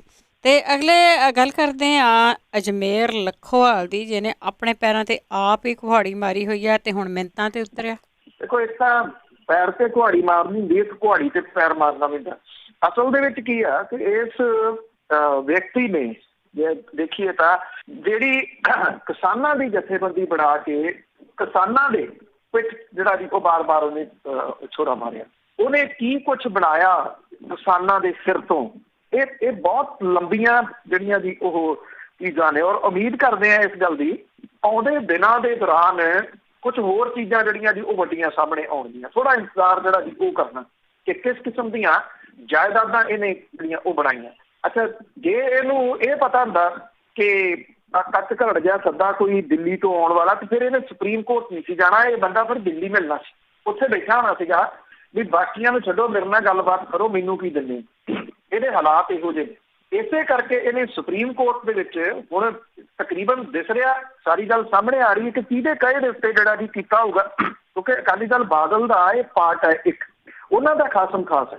ਹੁਣ ਉਹਨਾਂ ਦਾ ਜਿਹੜਾ ਸਮਝੌਤਾ ਉਹ ਟੁੱਟਿਆ ਜਾਂ ਨਹੀਂ ਟੁੱਟਿਆ, ਜਾਂ ਇਹ ਬੀਜੇਪੀ ਨੂੰ ਖੁਸ਼ ਜਿਹੜਾ ਵੀ ਉਹ ਕਰ ਰਿਹਾ ਸੀਗਾ, ਗਿਆ ਕਿਸੇ ਦੇ ਕਹੇ ਦੇ ਉੱਤੇ। ਉਂਝ ਏਡਾ ਵੱਡਾ ਮੂਰਖਾਨਾ ਸਟੈਪ ਜਿਹੜਾ ਵੀ ਇਹ ਆਪ ਨਹੀਂ ਸੀ ਲੈਂਦਾ। ਔਰ ਜਦੋਂ ਸੁਪਰੀਮ ਕੋਰਟ ਦੇ ਵਿੱਚ ਜਿਹੜਾ ਵੀ ਉਹ ਚਲੇ ਗਿਆ ਤਾਂ ਉੱਥੋਂ ਸਾਰੀ ਕਹਾਣੀ ਜਿਹੜੀ ਵੀ ਉਹ ਵਿਗੜੀ ਤੇ ਘਿਰ ਗਿਆ ਸੋਸ਼ਲ ਮੀਡੀਆ ਦੇ। ਸੋਸ਼ਲ ਮੀਡੀਆ ਨੇ ਜੋ ਜਲੂਸ ਜਿਹੜਾ ਵੀ ਇਹਦਾ ਕੱਢਤਾ 2 ਦਿਨਾਂ ਦੇ ਵਿੱਚ, ਉਹਦਾ ਅਸਰ ਵੇਖਣ ਨੂੰ ਜਿਹੜਾ ਵੀ ਮਿਲਦਾ। ਇੱਕ ਤਾਂ ਜਿਹੜੀਆਂ ਜਥੇਬੰਦੀਆਂ ਸੀ ਉਹਨਾਂ ਨੇ ਛੇਕਤਾ ਕਿ ਇਹਨੂੰ ਸਾਈਡ ਤੇ ਕਰ ਦਿਓ, ਇਹਦੇ ਝੰਡੇ ਜਿਹੜੇ ਸੀ ਉਹ ਲੱਥ ਗਏ ਜੀ ਬਹੁਤੀ ਥਾਵਾਂ ਦੇ ਉੱਤੇ। ਜਿਹੜਾ ਇਹਦਾ ਜਨਰਲ ਸਕੱਤਰ ਹੈ ਹਰਿੰਦਰ ਸਿੰਘ ਲੱਖੋਵਾਲ, ਉਹਨੇ ਇਹ ਗੱਲ ਕਹੀ ਆ ਕਿ ਅਸੀਂ ਗਲਤੀ ਆਪਣੀ ਮੰਨਦੇ ਹਾਂ। ਉਹਨੇ ਆਪਣੇ ਅਹੁਦੇ ਤੋਂ ਅਸਤੀਫਾ ਦੇ ਦਿੱਤਾ। ਇਹ ਵੀ ਕਿਹਾ ਕਿ ਸੁਪਰੀਮ ਕੋਰਟ ਕੇਸ ਵਾਪਸ ਲੈਣ ਦੇ ਅਸਲੀ ਕਾਗਜ਼ ਪੱਤਰ ਦਿੱਲੀ ਤੋਂ ਵਾਪਸ ਲਿਆਉਣ ਦਾ ਖੁਲਾਸਾ ਜਿਹੜਾ ਉਹ ਕੀਤਾ ਜਾਊਗਾ। ਇਹ ਕਿਹਾ ਜਾ ਰਿਹਾ ਕਿ ਇਹ ਜਨਰਲ ਸਕੱਤਰ ਦਾ ਅਸਤੀਫਾ ਵੀ ਅਜਮੇਰ ਸਿੰਘ ਲੱਖੋਵਾਲ ਦੇ ਕਹੇ ਦੇ ਉੱਤੇ ਕੀਤਾ ਗਿਆ, ਵੀ ਉਹਨੂੰ ਤਾਂ ਕੋਈ ਵੜ ਨਹੀਂ ਦਿੰਦਾ ਹੁਣ ਨੇੜੇ, ਵੀ ਇਸ ਤਰੀਕੇ ਦੇ ਨਾਲ ਇੱਧਰੋਂ ਜਿਹੜਾ ਉਹ ਵੜਿਆ ਜਾਵੇ।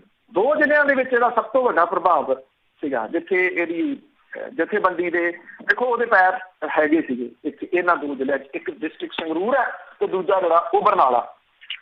ਸੰਗਰੂਰ ਤੇ ਬਰਨਾਲਾ ਦੇ ਵਿੱਚ ਜਿੰਨੇ ਇਹਦੇ ਅਹੁਦੇਦਾਰ ਸੀ ਸਮੂਹਕ ਰੂਪ ਦੇ ਵਿੱਚ ਜਿਹੜਾ ਜੀ ਉਹ ਅਸਤੀਫੇ ਦੇ ਦਿੱਤੇ ਸਾਰੇ। ਔਰ ਜਿਹੜਾ ਹੁਣ ਇਹਦਾ ਜਨਰਲ ਸਕੱਤਰ ਹੈ ਜੀ, ਉਹ ਅਸਤੀਫਾ ਦੇ ਕੇ ਇਹਨਾਂ ਆਗੂਆਂ ਦੇ ਕੋਲੇ ਪਹੁੰਚਿਆ। ਉਹਨੇ ਮਾਫੀਆਂ ਮੰਗੀਆਂ, ਲੇਲੜੀਆਂ ਕੱਢੀਆਂ ਕੱਲ ਜਿਹੜੀਆਂ ਕਿ ਤੁਸੀਂ ਗੁੱਸਾ ਛੱਡ ਦਿਓ, ਆਪਾਂ ਅਜਮੇਰ ਸਿੰਘ ਲੱਖੋਵਾਲ ਨੂੰ ਪਾਸੇ ਜਿਹੜਾ ਵੀ ਉਹ ਕਰ ਦਿੰਦੇ ਹਾਂ, ਅਸਤੀਫੇ ਵਾਪਸ ਲੈ ਲਓ। ਇਹਨਾਂ ਦੋਨਾਂ ਜ਼ਿਲ੍ਹਿਆਂ ਦੇ ਸਾਰੇ ਅਹੁਦੇਦਾਰਾਂ ਨੇ ਸਿਰ ਫੇਰਤਾ। ਇਹ ਗੱਲ ਕਹੀ ਕਿ ਉਹ ਨਹੀਂ ਜਿਹੜਾ ਵੀ ਆਪਣੇ ਅਸਤੀਫੇ ਵਾਪਸ ਨਹੀਂ ਲੈਣਗੇ, ਔਰ ਇਹ ਕਿਹਾ ਕਿ ਉਹ ਆਪਣੇ ਫੈਸਲੇ ਤੋਂ ਵਾਪਸ ਨਹੀਂ ਜਿਹੜਾ ਵੀ ਉਹ ਪਰਤਣਗੇ ਤੇ ਉਹ ਇਸ ਗੱਲ ਦੇ ਉੱਤੇ ਕਾਇਮ ਰਹਿਣਗੇ ਕਿ ਉਹਨਾਂ ਨੇ ਲੱਖੋਵਾਲ ਧੜੇ ਦੇ ਨਾਲ ਜਿਹੜਾ ਵੀ ਕੋਈ ਨਹੀਂ ਰਹਿਣਾ। ਇੱਥੋਂ ਇਹਦੇ ਜਿਹੜੇ ਪੈਰ ਨੇ ਉਹ ਉਖੜ ਗਏ ਦੋਨਾਂ ਜ਼ਿਲ੍ਹਿਆਂ ਤੋਂ। ਇੱਥੇ ਹੀ ਇਹਦੇ ਜਿਹੜੇ ਵੀ ਉਹ ਪੈਰ ਸੀਗੇ, ਕਿਉਂਕਿ ਇਸ ਤਰ੍ਹਾਂ ਹੈ ਕਿ ਜਿਹੜਾ ਬੰਦਾ ਇਹਦੇ ਵੈਸੇ ਆਦਤ ਪੈ ਜਾਂਦੀ ਹੈ ਅਜਿਹਾ ਕੁਝ ਕਰਨ ਦੀ, ਉਹ ਹਟਦਾ ਤਾਂ ਨਹੀਂ ਆਪਣੀਆਂ ਜਿਹੜੀਆਂ ਵੀ ਉਹ ਆਦਤਾਂ ਤੋਂ। ਪਰ ਸਿਆਣੇ ਕਹਿੰਦੇ ਕਿ ਮੱਕੜੀ ਜਿਹੜੀ ਉਹ ਜਾਲ ਬੁਣਦੀ ਹੈ ਤੇ ਫਿਰ ਇੱਕ ਦਿਨ ਆਉਂਦਾ ਉਹ ਬੁਣਦੀ ਤੇ ਤਾਂ ਵੀ ਮੱਖੀ ਮੱਛਰ ਉਹਦੇ ਵਿੱਚ ਫਸਣਗੇ ਤੇ ਆਰਾਮ ਨਾਲ ਬਹਿ ਕੇ ਖਾਊ, ਤੇ ਉਹ ਉਸੇ ਹੀ ਜਾਲ ਦੇ ਵਿੱਚ ਜਿਹੜਾ ਵੀ ਉਹ ਫਸ ਕੇ ਮਰ ਜਾਂਦੀ ਹੈ ਮੱਕੜੀ। ਇਹ ਵੀ ਕੁਝ ਇਸੇ ਤਰੀਕੇ ਦਾ ਇਹਦੇ ਨਾਲ ਹੋਣਾ ਹੀ ਸੀ ਜੀ ਇੱਕ ਦਿਨ ਤੇ ਅੱਗੇ ਯੂਪੀ ਚੱਲਦੇ ਜੀ, ਉੱਥੇ ਦੀ ਸਰਕਾਰ ਦੇ ਨਿਸ਼ਾਨੇ ਤੇ ਫਿਰ ਪੱਤਰਕਾਰ। ਦੇਖੋ ਜੋ ਕੁਛ ਉੱਥੇ ਹਾਥਰਸ ਦੇ ਵਿੱਚ ਹੋਇਆ, ਜਾਂ ਤੁਸੀਂ ਕਹਿ ਲਓ ਕਿ ਅਗਲੀ ਗੱਲ ਕਿ ਹੋ ਰਿਹਾ, ਜਿਵੇਂ ਉਸ ਕੁੜੀ ਦੇ ਪਰਿਵਾਰ ਨੂੰ ਬਦਨਾਮ ਕਰਨ ਦੀ ਹੁਣ ਜਿਹੜੀ ਉਹ ਕੋਸ਼ਿਸ਼ ਕੀਤੀ ਜਾ ਰਹੀ ਹੈ, ਜਿੰਨਾ ਰੌਲਾ ਮੁਲਕ ਭਰ ਦੇ ਵਿੱਚ ਇਹਦਾ ਪੈ ਰਿਹਾ ਇਸ ਘਟਨਾ ਦਾ, ਤੇ ਉਸ ਘਟਨਾ ਤੋਂ ਬਾਅਦ ਸਰਕਾਰ ਦੇ ਵੱਲੋਂ ਨਿਭਾਏ ਰੋਲ ਦਾ ਰਾਤ 2:30 ਵਜੇ ਉਹਦਾ ਸੰਸਕਾਰ ਕਰਨਾ, ਉਹਨੂੰ ਦੇ ਕੁੜੀ ਦੇ ਘਰ ਦੇ ਮੂਹਰੇ CCTV ਕੈਮਰੇ ਲਾਏ ਹੋਏ ਆ, ਮੈਟਲ ਡਿਟੈਕਟਰ ਲਾਇਆ ਹੋਇਆ, ਜਿਹੜਾ ਉਹਨੂੰ ਕੋਈ ਮਿਲਣ ਆਉਂਦਾ ਪਰਿਵਾਰ ਨੂੰ ਉਹਦੀਆਂ ਫੋਟੋਆਂ ਖਿੱਚੀਆਂ ਜਾ ਰਹੀਆਂ ਨੇ, ਡਰਾਇਆ ਜਾ ਰਿਹਾ ਕਿ ਉਹਨੂੰ ਕੋਈ ਮਿਲਣਾ ਆਵੇ ਉਹਦੇ ਪਰਿਵਾਰ ਨੂੰ। ਔਰ ਜਿਹੋ ਜਿਹਾ ਹਾਲਾਤ ਉਹਦੇ ਪਰਿਵਾਰ ਦੇ ਬਣਾ ਦਿੱਤੇ ਗਏ ਆ, ਇੱਕ ਥੋੜੇ ਦਿਨ ਪਹਿਲਾਂ ਮਤਲਬ ਕਿ ਉਹਦਾ ਪਰਿਵਾਰ ਜਿਹੜਾ ਬੋਲਦਾ ਸੀ ਪਿੰਡ ਚੁੱਪ ਸੀ, ਅੱਜ ਉਹਦਾ ਪਰਿਵਾਰ ਵਿਚਾਰਾ ਡਰ ਕੇ ਅੰਦਰ ਬੈਠਾ, ਪਿੰਡ ਜੋ ਕੁਛ ਉਸ ਲੜਕੀ ਦੇ ਬਾਰੇ ਦੇ ਵਿੱਚ ਬੋਲ ਰਿਹਾ, ਪਰਿਵਾਰ ਦੇ ਬਾਰੇ ਦੇ ਵਿੱਚ ਬੋਲ ਰਿਹਾ, ਉਹਨਾਂ ਨੂੰ ਕੋਈ ਨਹੀਂ ਰੋਕ ਰਿਹਾ। ਉਹਦਾ ਕਰੈਕਟਰ ਅਸੈਸੀਨੇਸ਼ਨ ਜਿਹੜਾ ਵੀ ਉਹ ਲੜਕੀ ਦਾ ਹੁਣ ਕੀਤਾ ਜਾ ਰਿਹਾ। ਕਿਸੇ ਜਗ੍ਹਾ ਦੇ ਉੱਤੇ ਕੋਈ ਪ੍ਰੂਫ ਨਹੀਂ ਹੈਗੇ ਫੋਨ ਕਾਲ ਦੇ, ਰਿਕਾਰਡ ਦੇ ਜਾਂ ਫੋਨ ਦੇ, ਉਹਨੂੰ ਹੁਣ ਬਦਨਾਮ ਕੀਤਾ ਜਾ ਰਿਹਾ। ਜਿਹੜੇ ਅੰਦਰ ਬੈਠੇ ਨੇ ਮੁੰਡੇ ਨੇ, ਉਹਨਾਂ ਤੋਂ ਚਿੱਠੀ ਜਿਹੜੀ ਉਹ ਲਿਖਾਈ ਜਾ ਰਹੀ ਹੈ ਉਹਦੇ ਕਰੈਕਟਰ ਦੇ ਉੱਤੇ ਜਿਹੜੇ ਜੀ ਉਹ ਸਵਾਲੀਆ ਚਿੰਨ੍ਹ ਲਾਉਣ ਦੇ ਵਾਸਤੇ, ਮਤਲਬ ਕਿ ਹੱਦ ਦਰਜੇ ਦਾ ਨੀਵਾਂਪਣ ਜਿਹੜਾ ਉਹ ਸਰਕਾਰ ਤੇ ਪ੍ਰਸ਼ਾਸਨ ਜਿਹੜਾ ਉੱਥੋਂ ਦਾ ਕਰਵਾ ਰਿਹਾ। ਜਿਹੜੇ ਪੱਤਰਕਾਰ ਇਸ ਮਾਮਲੇ ਨੂੰ ਕਵਰ ਕਰ ਰਹੇ ਆ, ਤੁਸੀਂ ਦੇਖੋ ਕਿ ਹਾਲਾਤ ਇਹ ਬਣਾਤੇ ਕਿ 2 ਜਿਹੜੇ ਪੱਤਰਕਾਰ ਨੇ ਉਹਨਾਂ ਨੂੰ 4 ਜਣੇ ਇਹਨਾਂ ਨੇ ਫੜੇ ਆ, ਉਹਦੇ ਵਿੱਚ 2 ਪੱਤਰਕਾਰ ਨੇ। ਕੇਰਲ ਦਾ ਪੱਤਰਕਾਰ ਸਦੀਕੀ ਕੱਪਨ ਹੈ, ਜਿਹਨੂੰ ਹਿਰਾਸਤ ਦੇ ਵਿੱਚ ਜਿਹੜਾ ਵੀ ਉਹ ਲਿਆ ਗਿਆ। ਉਹ ਮਲਿਆਲਮ ਭਾਸ਼ਾ ਦੇ ਵਿੱਚ ਪੱਤਰਕਾਰੀ ਜਿਹੜੀ ਆ ਉਹ ਕਰਦਾ। ਔਰ ਜਿਹੜਾ ਇਹਨੂੰ ਹਿਰਾਸਤ ਦੇ ਵਿੱਚ ਲੈਣ ਦਾ ਕਾਰਨ ਦੇਖੋ ਇਹ ਬਣਾਇਆ ਸਰਕਾਰ ਨੇ, ਕਹਿੰਦੇ ਕਿ ਕੁਝ ਸ਼ੱਕੀ ਲੋਕ ਦਿੱਲੀ ਤੋਂ ਹਾਥਰਸ ਜਾ ਰਹੇ ਨੇ। ਉਹਨਾਂ ਲੋਕਾਂ ਨੂੰ ਰੋਕਿਆ ਗਿਆ, ਉਹਨਾਂ ਦੀ ਤਲਾਸ਼ੀ ਲਈ ਗਈ। ਇੱਕ ਲੈਪਟਾਪ, ਕੁਝ ਫੋਨ ਤੇ ਕੁਝ ਦਸਤਾਵੇਜ਼ ਜਿਹੜੇ ਜੀ ਕੋ ਮਿਲੇ ਆ। ਜਿਹੜਾ ਕਾਪਨ ਹੈ ਉਹ 10 ਵਰ੍ਹਿਆਂ ਤੋਂ ਪੱਤਰਕਾਰੀ ਜਿਹੜੀ ਉਹ ਕਰ ਰਿਹਾ। ਉਹਦੇ ਉੱਤੇ ਪਾਪੂਲਰ ਫਰੰਟ ਆਫ ਇੰਡੀਆ ਦੇ ਨਾਲ ਸੰਬੰਧ ਰੱਖਣ ਦਾ ਦੋਸ਼ ਜਿਹੜਾ ਉਹ ਲਾਇਆ ਗਿਆ। ਜਿਹੜੀ ਕੇਰਲਾ ਦੇ ਪੱਤਰਕਾਰ ਜਥੇਬੰਦੀ ਆ, ਉਹਨਾਂ ਨੇ ਇਹ ਗੱਲ ਕਹੀ ਆ ਕਿ ਇੰਟਰਨੈਟ ਪੋਰਟਲ ਜਿਹੜਾ ਉਹਦੇ ਐਡੀਟਰ KS ਅਸ਼ੋਕ ਦੇ ਅਨੁਸਾਰ ਕਾਪਨ ਜਿਹੜਾ ਵੀ ਉਹਦਾ ਜਿਹੜੀ ਪਾਪੂਲਰ ਫਰੰਟ ਆਫ ਇੰਡੀਆ ਦੇ ਨਾਲ ਕੋਈ ਸੰਬੰਧ ਨਹੀਂ ਆ। ਉਹ ਕਹਿੰਦੇ ਜੇ ਮੰਨ ਲਓ ਉਹਦਾ ਸੰਬੰਧ ਹੋਵੇ ਵੀ ਤਾਂ ਜਿਹੜੀ ਇਹ ਪਾਪੂਲਰ ਫਰੰਟ ਆਫ ਇੰਡੀਆ ਹੈ ਇਹ ਕੋਈ ਪਾਬੰਦੀਸ਼ੁਦਾ ਸੰਸਥਾ ਜਾਂ ਜਥੇਬੰਦੀ ਨਹੀਂ ਗੀ।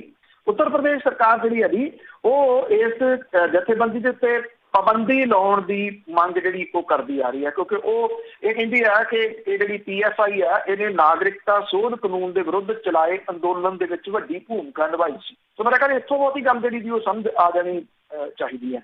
ਜਿਹੜੇ ਲੋਕ ਪਿਛਲੇ ਦਿਨਾਂ ਦੇ ਵਿੱਚ ਸਟੂਡੈਂਟ ਆਗੂਆਂ ਦੇ ਰੂਪ ਦੇ ਵਿੱਚ ਸਟੂਡੈਂਟ ਜਿਹੜੇ ਨੇ ਉਹ ਗ੍ਰਿਫਤਾਰ ਕੀਤੇ ਗਏ, ਉਹ ਉਹੀ ਨੇ ਜਿਹੜੇ ਨਾਗਰਿਕਤਾ ਸੋਧ ਕਾਨੂੰਨ ਦੇ ਵੇਲੇ ਇਸ ਸਾਰੇ ਮਸਲੇ ਦੇ ਉੱਤੇ ਲਗਾਤਾਰ ਬੋਲਦੇ ਜਿਹੜਾ ਜੀ ਉਹ ਰਹੇ ਆ। ਹੁਣ ਸਵਾਲ ਇਹ ਹੈ ਕਿ ਚਾਹੇ ਸਿਆਸੀ ਆਗੂ ਨੇ ਚਾਹੇ ਇਹ ਪੱਤਰਕਾਰ ਨੇ, ਉਹਨਾਂ ਨੂੰ ਹਾਥਰਸ ਕਿਉਂ ਨਹੀਂ ਜਾਣ ਦੇਣਾ ਜਿਹੜਾ ਜੀ ਉਹ ਚਾਹੁੰਦੀ। ਇਹ ਜਿਹੜਾ ਜੀ ਵੱਡਾ ਸਭ ਤੋਂ ਸਵਾਲ ਹੈ। ਔਰ ਰੋਕਣ ਦੇ ਵਾਸਤੇ ਜਿਹੜਾ UAPA ਹੈ ਉਹਦੇ ਤਹਿਤ ਇਹਨਾਂ ਦੀ ਗ੍ਰਿਫਤਾਰੀ ਜਿਹੜੀ ਉਹ ਪੱਤਰਕਾਰਾਂ ਦੀ ਗਈ ਹੈ 2 ਦੀ। ਇਹ ਕਿਹਾ ਗਿਆ ਜੀ ਕਿ ਇਹਨਾਂ ਦੇ ਸੰਬੰਧ ਇਹਨਾਂ ਜਿਹੜੀਆਂ ਉਹ ਜਥੇਬੰਦੀਆਂ ਦੇ ਨਾਲ ਨੇ। ਇਹ ਸਿਰਫ ਔਰ ਸਿਰਫ ਇੱਕੋ ਜਿਹੜਾ ਜੀ ਉਹਦਾ ਕਾਰਨ ਦਿਸਦਾ ਹੈ ਕਿ ਕਿਸੇ ਤਰੀਕੇ ਦੇ ਨਾਲ ਡਰਾ ਕੇ ਲੋਕਾਂ ਨੂੰ ਇਹਦੀ ਜਿਹੜੀ ਹੋ ਰਹੀ ਕਵਰੇਜ ਹੈ ਇਸ ਵੇਲੇ ਉਹਨੂੰ ਰੋਕਿਆ ਜਾਵੇ, ਕਿਉਂਕਿ ਉੱਤਰ ਪ੍ਰਦੇਸ਼ ਦੀ ਸਰਕਾਰ ਜਿਹੜੀ ਆ ਉਹ ਇਸ ਮਾਮਲੇ ਦੇ ਵਿੱਚ ਬੁਰੇ ਤਰੀਕੇ ਦੇ ਨਾਲ ਫਸੀ ਹੋਈ ਆ। ਪਰ ਫਸੀ ਹੋਣ ਦੇ ਬਾਵਜੂਦ ਉਹਦਾ ਜਿਹੜਾ ਰਵੱਈਆ ਹੈ ਉਹ ਠੀਕ ਉਸੇ ਤਰੀਕੇ ਦਾ ਜਿਹੜਾ ਹੈ ਕਿ ਉਹਦੇ ਪਰਿਵਾਰ ਦੇ ਮੈਂਬਰਾਂ ਨੂੰ ਤਾਂ ਕਿਸੇ ਨੂੰ ਮਿਲਣ ਨਹੀਂ ਦੇਣਾ। ਉੱਥੇ CCTV ਕੈਮਰੇ ਲੱਗੇ ਨੇ, ਉੱਥੇ ਪੁਲਿਸ ਜਿਹੜੀ ਬਿਠਾਈ ਹੋਈ ਆ। ਦੂਜੇ ਪਾਸੇ ਅਖੌਤੀ ਉੱਚ ਜਾਤਾਂ ਵਾਲੇ ਜਿਹੜੇ ਆ ਜੀ ਉਹ ਇਹਨਾਂ ਪਰਿਵਾਰਾਂ ਦੇ ਖਿਲਾਫ ਇਕੱਠ ਜਿਹੜਾ ਕਰ ਰਹੇ ਆ, ਉਹਨੂੰ ਕੋਈ ਰੋਕਿਆ ਨਹੀਂ ਜਿਹੜਾ ਜੀ ਉਹ ਜਾਏ ਜੀ। ਤੇ ਅਖੀਰ ਦੇ ਵਿੱਚ ਗੱਲ ਕਰਦੇ ਆ ਬਿਹਾਰ ਦੀਆਂ ਚੋਣਾਂ ਦੀ ਕੀ ਅਪਡੇਟ ਹੈ? ਤਾਂ ਬਿਹਾਰ ਦੀਆਂ ਜਿਹੜੀਆਂ ਚੋਣਾਂ ਨੇ, ਮੈਂ ਅੱਗੇ ਵੀ ਇੱਕ ਦਿਨ ਗੱਲ ਕੀਤੀ ਸੀ ਕਿ ਜਿਹੜੀਆਂ ਰੀਜਨਲ ਪਾਰਟੀਜ਼ ਨੇ ਉਹਨਾਂ ਦੇ ਉੱਤੇ ਬੜਾ ਵੱਡਾ ਸਵਾਲ ਜਿਹੜਾ ਜੀ ਇੱਥੇ ਖੜਾ ਹੋਊਗਾ। ਵੈਸੇ ਰਾਮ ਵਿਲਾਸ ਪਾਸਵਾਨ ਹੋਰਾਂ ਦੀ ਮੌਤ ਹੋ ਗਈ, ਜਿਹੜੀ ਉਹਨਾਂ ਦੀ ਪਾਰਟੀ ਆ ਬਿਹਾਰ ਦੇ ਵਿੱਚ ਉਸ ਪਾਰਟੀ ਨੂੰ ਉਹਦਾ ਮੁੰਡਾ ਚਿਰਾਗ ਪਾਸਵਾਨ ਚਲਾਉਂਦਾ ਹੈ। ਉਹ ਵੀ ਰੀਜਨਲ ਪਾਰਟੀ ਜਿਹੜੀ, ਪਰ ਜਿਹੜੀ ਭਾਰਤੀ ਜਨਤਾ ਪਾਰਟੀ ਆ ਉਹ ਰੀਜਨਲ ਪਾਰਟੀ ਨੂੰ ਰੀਜਨਲ ਪਾਰਟੀ ਦੇ ਰਾਹੀਂ ਮਾਰ ਕੇ ਦੋਨਾਂ ਨੂੰ ਖਤਮ ਕਰ ਦਿੰਦੀ ਹੈ। ਜੇ ਆਪਾਂ 14 ਦੀਆਂ ਲੋਕ ਸਭਾ ਚੋਣਾਂ ਦੇਖ ਲਈਏ ਤੇ ਉਸ ਤੋਂ ਬਾਅਦ ਇੱਕ ਸਟ੍ਰੈਟਜੀ ਦੇ ਤਹਿਤ ਰੀਜਨਲ ਪਾਰਟੀਆਂ ਜਿਹੜੀਆਂ ਦੀ ਉਹ ਖਤਮ ਕੀਤੀਆਂ ਜਾ ਰਹੀਆਂ ਨੇ। ਔਰ 19 ਦੇ ਵਿੱਚ ਬਹੁਤਾ ਭੋਗ ਜਿਹੜਾ ਜੀ ਇਹਨਾਂ ਨੇ ਪਾ ਦਿੱਤਾ। ਜਿਹੜੀ PDP ਜੰਮੂ ਕਸ਼ਮੀਰ ਦੀ ਜਿਹੜੀ ਪਾਰਟੀ ਸੀਗੀ, ਮਹਿਬੂਬਾ ਮੁਫਤੀ ਨੇ ਸਮਝੌਤਾ ਕੀਤਾ BJP ਦੇ ਨਾਲ। ਅੱਜ ਉਹਦੇ ਪੱਲੇ ਕੀ ਹੈ ਸਵਾਏ ਇੱਕ ਜਿਹੜਾ ਦੀ PDP ਦੇ ਨਾਮ ਤੋਂ, ਹੋਰ ਕੁਝ ਨਹੀਂ ਹੈਗਾ। ਕਸ਼ਮੀਰੀਆਂ ਦੇ ਮਨਾਂ 'ਚ ਉਹਨੂੰ ਖਤਮ ਕਰਤਾ। ਜੰਮੂ ਕਸ਼ਮੀਰ ਦਾ ਰਾਜ ਹੀ ਜਿਹੜਾ ਵੀ ਉਹ ਖਤਮ ਹੋ ਗਿਆ, ਪਰ PDP ਨਾਲ ਸਮਝੌਤਾ ਕਰਕੇ ਉਹਨੂੰ ਖਤਮ ਕੀਤਾ। ਇਹ ਬਿਹਾਰ ਦੇ ਵਿੱਚ ਲੋਕ ਸਭਾ ਚੋਣਾਂ ਦੇ ਵਿੱਚ ਭਾਜਪਾ ਨੇ ਆਪਣਾ ਦਲ ਦੇ ਨਾਲ ਸਮਝੌਤਾ ਕੀਤਾ ਸੀ। ਇਹ ਪਾਰਟੀ ਦੁਫਾੜ ਕਰਤੀ ਔਰ ਜਿਹੜੀ ਇਹ ਪਾਰਟੀ ਦੇ ਕੱਖ ਪੱਲੇ ਨਹੀਂ ਰਹਿਣ ਦਿੱਤਾ। ਆਂਧਰਾ ਪ੍ਰਦੇਸ਼ ਦੇ ਵਿੱਚ ਚੰਦਰ ਬਾਬੂ ਨਾਇਡੂ ਦੇ ਨਾਲ ਸਮਝੌਤਾ ਕੀਤਾ, ਮਤਭੇਦ ਹੋ ਗਿਆ ਤੇ ਉਹਦੇ ਰਾਜ ਸਭਾ ਦੇ ਮੈਂਬਰ ਜਿਹੜੇ ਸੀ ਉਹਨਾਂ ਨੂੰ ਆਪਣੀ ਝੋਲੀ 'ਚ ਪਾ ਲਿਆ। ਚੰਦਰ ਬਾਬੂ ਨਾਇਡੂ ਉਹਨਾਂ ਦੇ ਕੋਲੇ ਛਣਕਣਾ ਰਹਿ ਗਿਆ ਜਿਹੜਾ ਉਹ ਖੜਕਾਉਣ ਦੇ ਵਾਸਤੇ। ਅਕਾਲੀ ਦਲ ਬਾਦਲ ਦਾ ਜੋ ਹਸ਼ਰ ਭਾਰਤੀ ਜਨਤਾ ਪਾਰਟੀ ਨੇ ਕਰ ਦਿੱਤਾ, ਉਹਨੂੰ ਮਜਬੂਰਨ ਆਉਣਾ ਪਿਆ ਜੀ ਵਾਪਸ। ਪਰ ਅੱਜ ਹਾਲਾਤ ਇਹ ਹੋ ਗਏ ਕਿ ਅਕਾਲੀ ਦਲ ਜਿਹੜਾ ਬਾਦਲ ਹੈ, ਅਕਾਲੀ ਦਲ ਦੇ ਇਤਿਹਾਸ ਦੇ ਵਿੱਚ ਅਕਾਲੀ ਦਲ ਦਾ ਇੰਨਾ ਮਾੜਾ ਹਸ਼ਰ ਨਹੀਂ ਹੋਇਆ ਜਿਹੜੇ ਦੌਰ 'ਚ ਉਹ ਲੰਘ ਰਿਹਾ। ਉਹ ਨਾ ਇਧਰ ਕੇ ਰਹੇ ਨਾ ਉਧਰ ਕੇ, ਉਹ ਉਹਦੇ ਹਾਲਾਤ ਬਣ ਗਏ। ਔਰ ਜਿਹੜੇ ਇਹਦੇ ਵਿੱਚੋਂ ਜੇ ਕੋਈ ਬਚ ਸਕਿਆ ਨਾ ਹਾਲ ਦੀ ਘੜੀ ਤੇ ਉਹ ਹੈਗੀ ਆ ਸ਼ਿਵ ਸੈਨਾ। ਸ਼ਿਵ ਸੈਨਾ ਨੂੰ ਨਿਗਲਣ ਦੇ ਵਾਸਤੇ ਤਾਂ ਤਕਰੀਬਨ ਇਹ ਤਿਆਰ ਸੀ, ਪਰ ਉੱਥੇ ਇੱਕ ਵਿਅਕਤੀ ਤੁਸੀਂ ਕਹਿ ਲਓ ਕਿ ਵਿਚਾਲੇ ਕੰਧ ਬਣ ਕੇ ਇਹਨਾਂ ਦੇ ਖੜਾ ਹੋ ਗਿਆ, ਜਿਹੜੇ NCP ਵਾਲਾ ਸ਼ਰਦ ਪਵਾਰ ਹੈ। ਉਹਨੇ ਇੱਕ ਕਿਸਮ ਦੇ ਨਾਲ ਹਾਲ ਦੀ ਘੜੀ ਸ਼ਿਵ ਸੈਨਾ ਸਰਵਾਈਵ ਕਰਾ ਦਿੱਤੀ। ਹੁਣ ਬਿਹਾਰ ਦੇ ਵਿੱਚ ਜਿਹੜੀਆਂ ਚੋਣਾਂ ਨੇ ਉੱਥੇ ਤੁਸੀਂ ਦੇਖੋ ਹਾਲਾਤ ਐਸੇ ਬਣ ਗਏ ਕਿ ਜਿਹੜਾ ਪਿਛਲਾ ਸੀਗਾ ਵਿਧਾਨ ਸਭਾ ਦੇ ਵਿੱਚ ਚੋਣਾਂ, ਉਦੋਂ ਭਾਰਤੀ ਜਨਤਾ ਪਾਰਟੀ ਜਿਹੜੀ ਹੈਗੀ ਇਹਦੇ ਚਿਰਾਗ ਪਾਸਵਾਨ ਦੀ ਲੋਕ ਜਨ ਜਿਹੜੀ ਸ਼ਕਤੀ ਪਾਰਟੀ ਉਹਦੇ ਨਾਲ ਸੀ, ਉਦੋਂ ਉਹਨੂੰ ਸੀਟਾਂ ਛੱਡੀਆਂ। ਅੱਜ ਕਿਉਂਕਿ ਜਿਹੜਾ ਨਿਤਿਸ਼ ਕੁਮਾਰ ਹੈ ਉਹਨੇ ਜਿਹੜੇ ਆਰਜੇਡੀ ਆ ਲਾਲੂ ਪ੍ਰਸਾਦ ਯਾਦਵ ਵਾਲੀ, ਉਹਦੇ ਨਾਲ ਰਲ ਕੇ ਪਿਛਲੀਆਂ ਵਿਧਾਨ ਸਭਾ ਚੋਣਾਂ ਲੜੀਆਂ ਸੀ ਤੇ ਮੁੜ ਕੇ ਉਹਨੇ ਪੈਂਤੜਾ ਬਦਲ ਲਿਆ, ਉਹ ਭਾਰਤੀ ਜਨਤਾ ਪਾਰਟੀ ਨਾਲ ਚਲੇ ਗਿਆ। ਉਹਨੂੰ ਕੱਢ ਕੇ ਸਾਈਡ ਤੋਂ ਭਾਰਤੀ ਜਨਤਾ ਪਾਰਟੀ ਨੂੰ ਲੈ ਕੇ ਉਹਨੇ ਸਰਕਾਰ ਚਲਾਈ। ਅੱਜ ਜਿਹੜੀ ਜਨਤਾ ਦਲ ਯੂਨਾਈਟਿਡ ਆ ਨਿਤਿਸ਼ ਕੁਮਾਰ ਵਾਲੀ 122 ਦੇ ਉੱਤੇ, ਭਾਜਪਾ 121 ਸੀਟਾਂ ਦੇ ਉੱਤੇ ਚੋਣ ਜਿਹੜੀ ਉਹ ਲੱਗ ਰਹੀ ਹੈ। ਜਿਹੜੀ ਜਨਤਾ ਦਲ ਯੂਨਾਈਟਿਡ ਆ ਨਿਤਿਸ਼ ਕੁਮਾਰ ਦੀ, ਉਹ ਆਪਣੀਆਂ ਸੀਟਾਂ ਦੇ ਵਿੱਚੋਂ 7 ਸੀਟਾਂ ਜੀਤਨ ਰਾਮ ਮਾਂਝੀ ਜਿਹੜੀ ਹਮ ਪਾਰਟੀ ਹੈ ਉਹਨੂੰ ਦੇ ਰਿਹਾ। ਇਹਦੇ ਵਿੱਚ ਚਿਰਾਗ ਪਾਸਵਾਨ ਜਿਹੜਾ ਵੀ ਉਹ ਕਹਿੰਦਾ ਸਾਡਾ ਸਮਝੌਤਾ ਕੇਂਦਰ ਦੇ ਵਿੱਚ ਤਾਂ NDA ਦੇ ਨਾਲ ਰਹੂਗਾ, ਉਹ ਨਹੀਂ ਜਾਂਦਾ।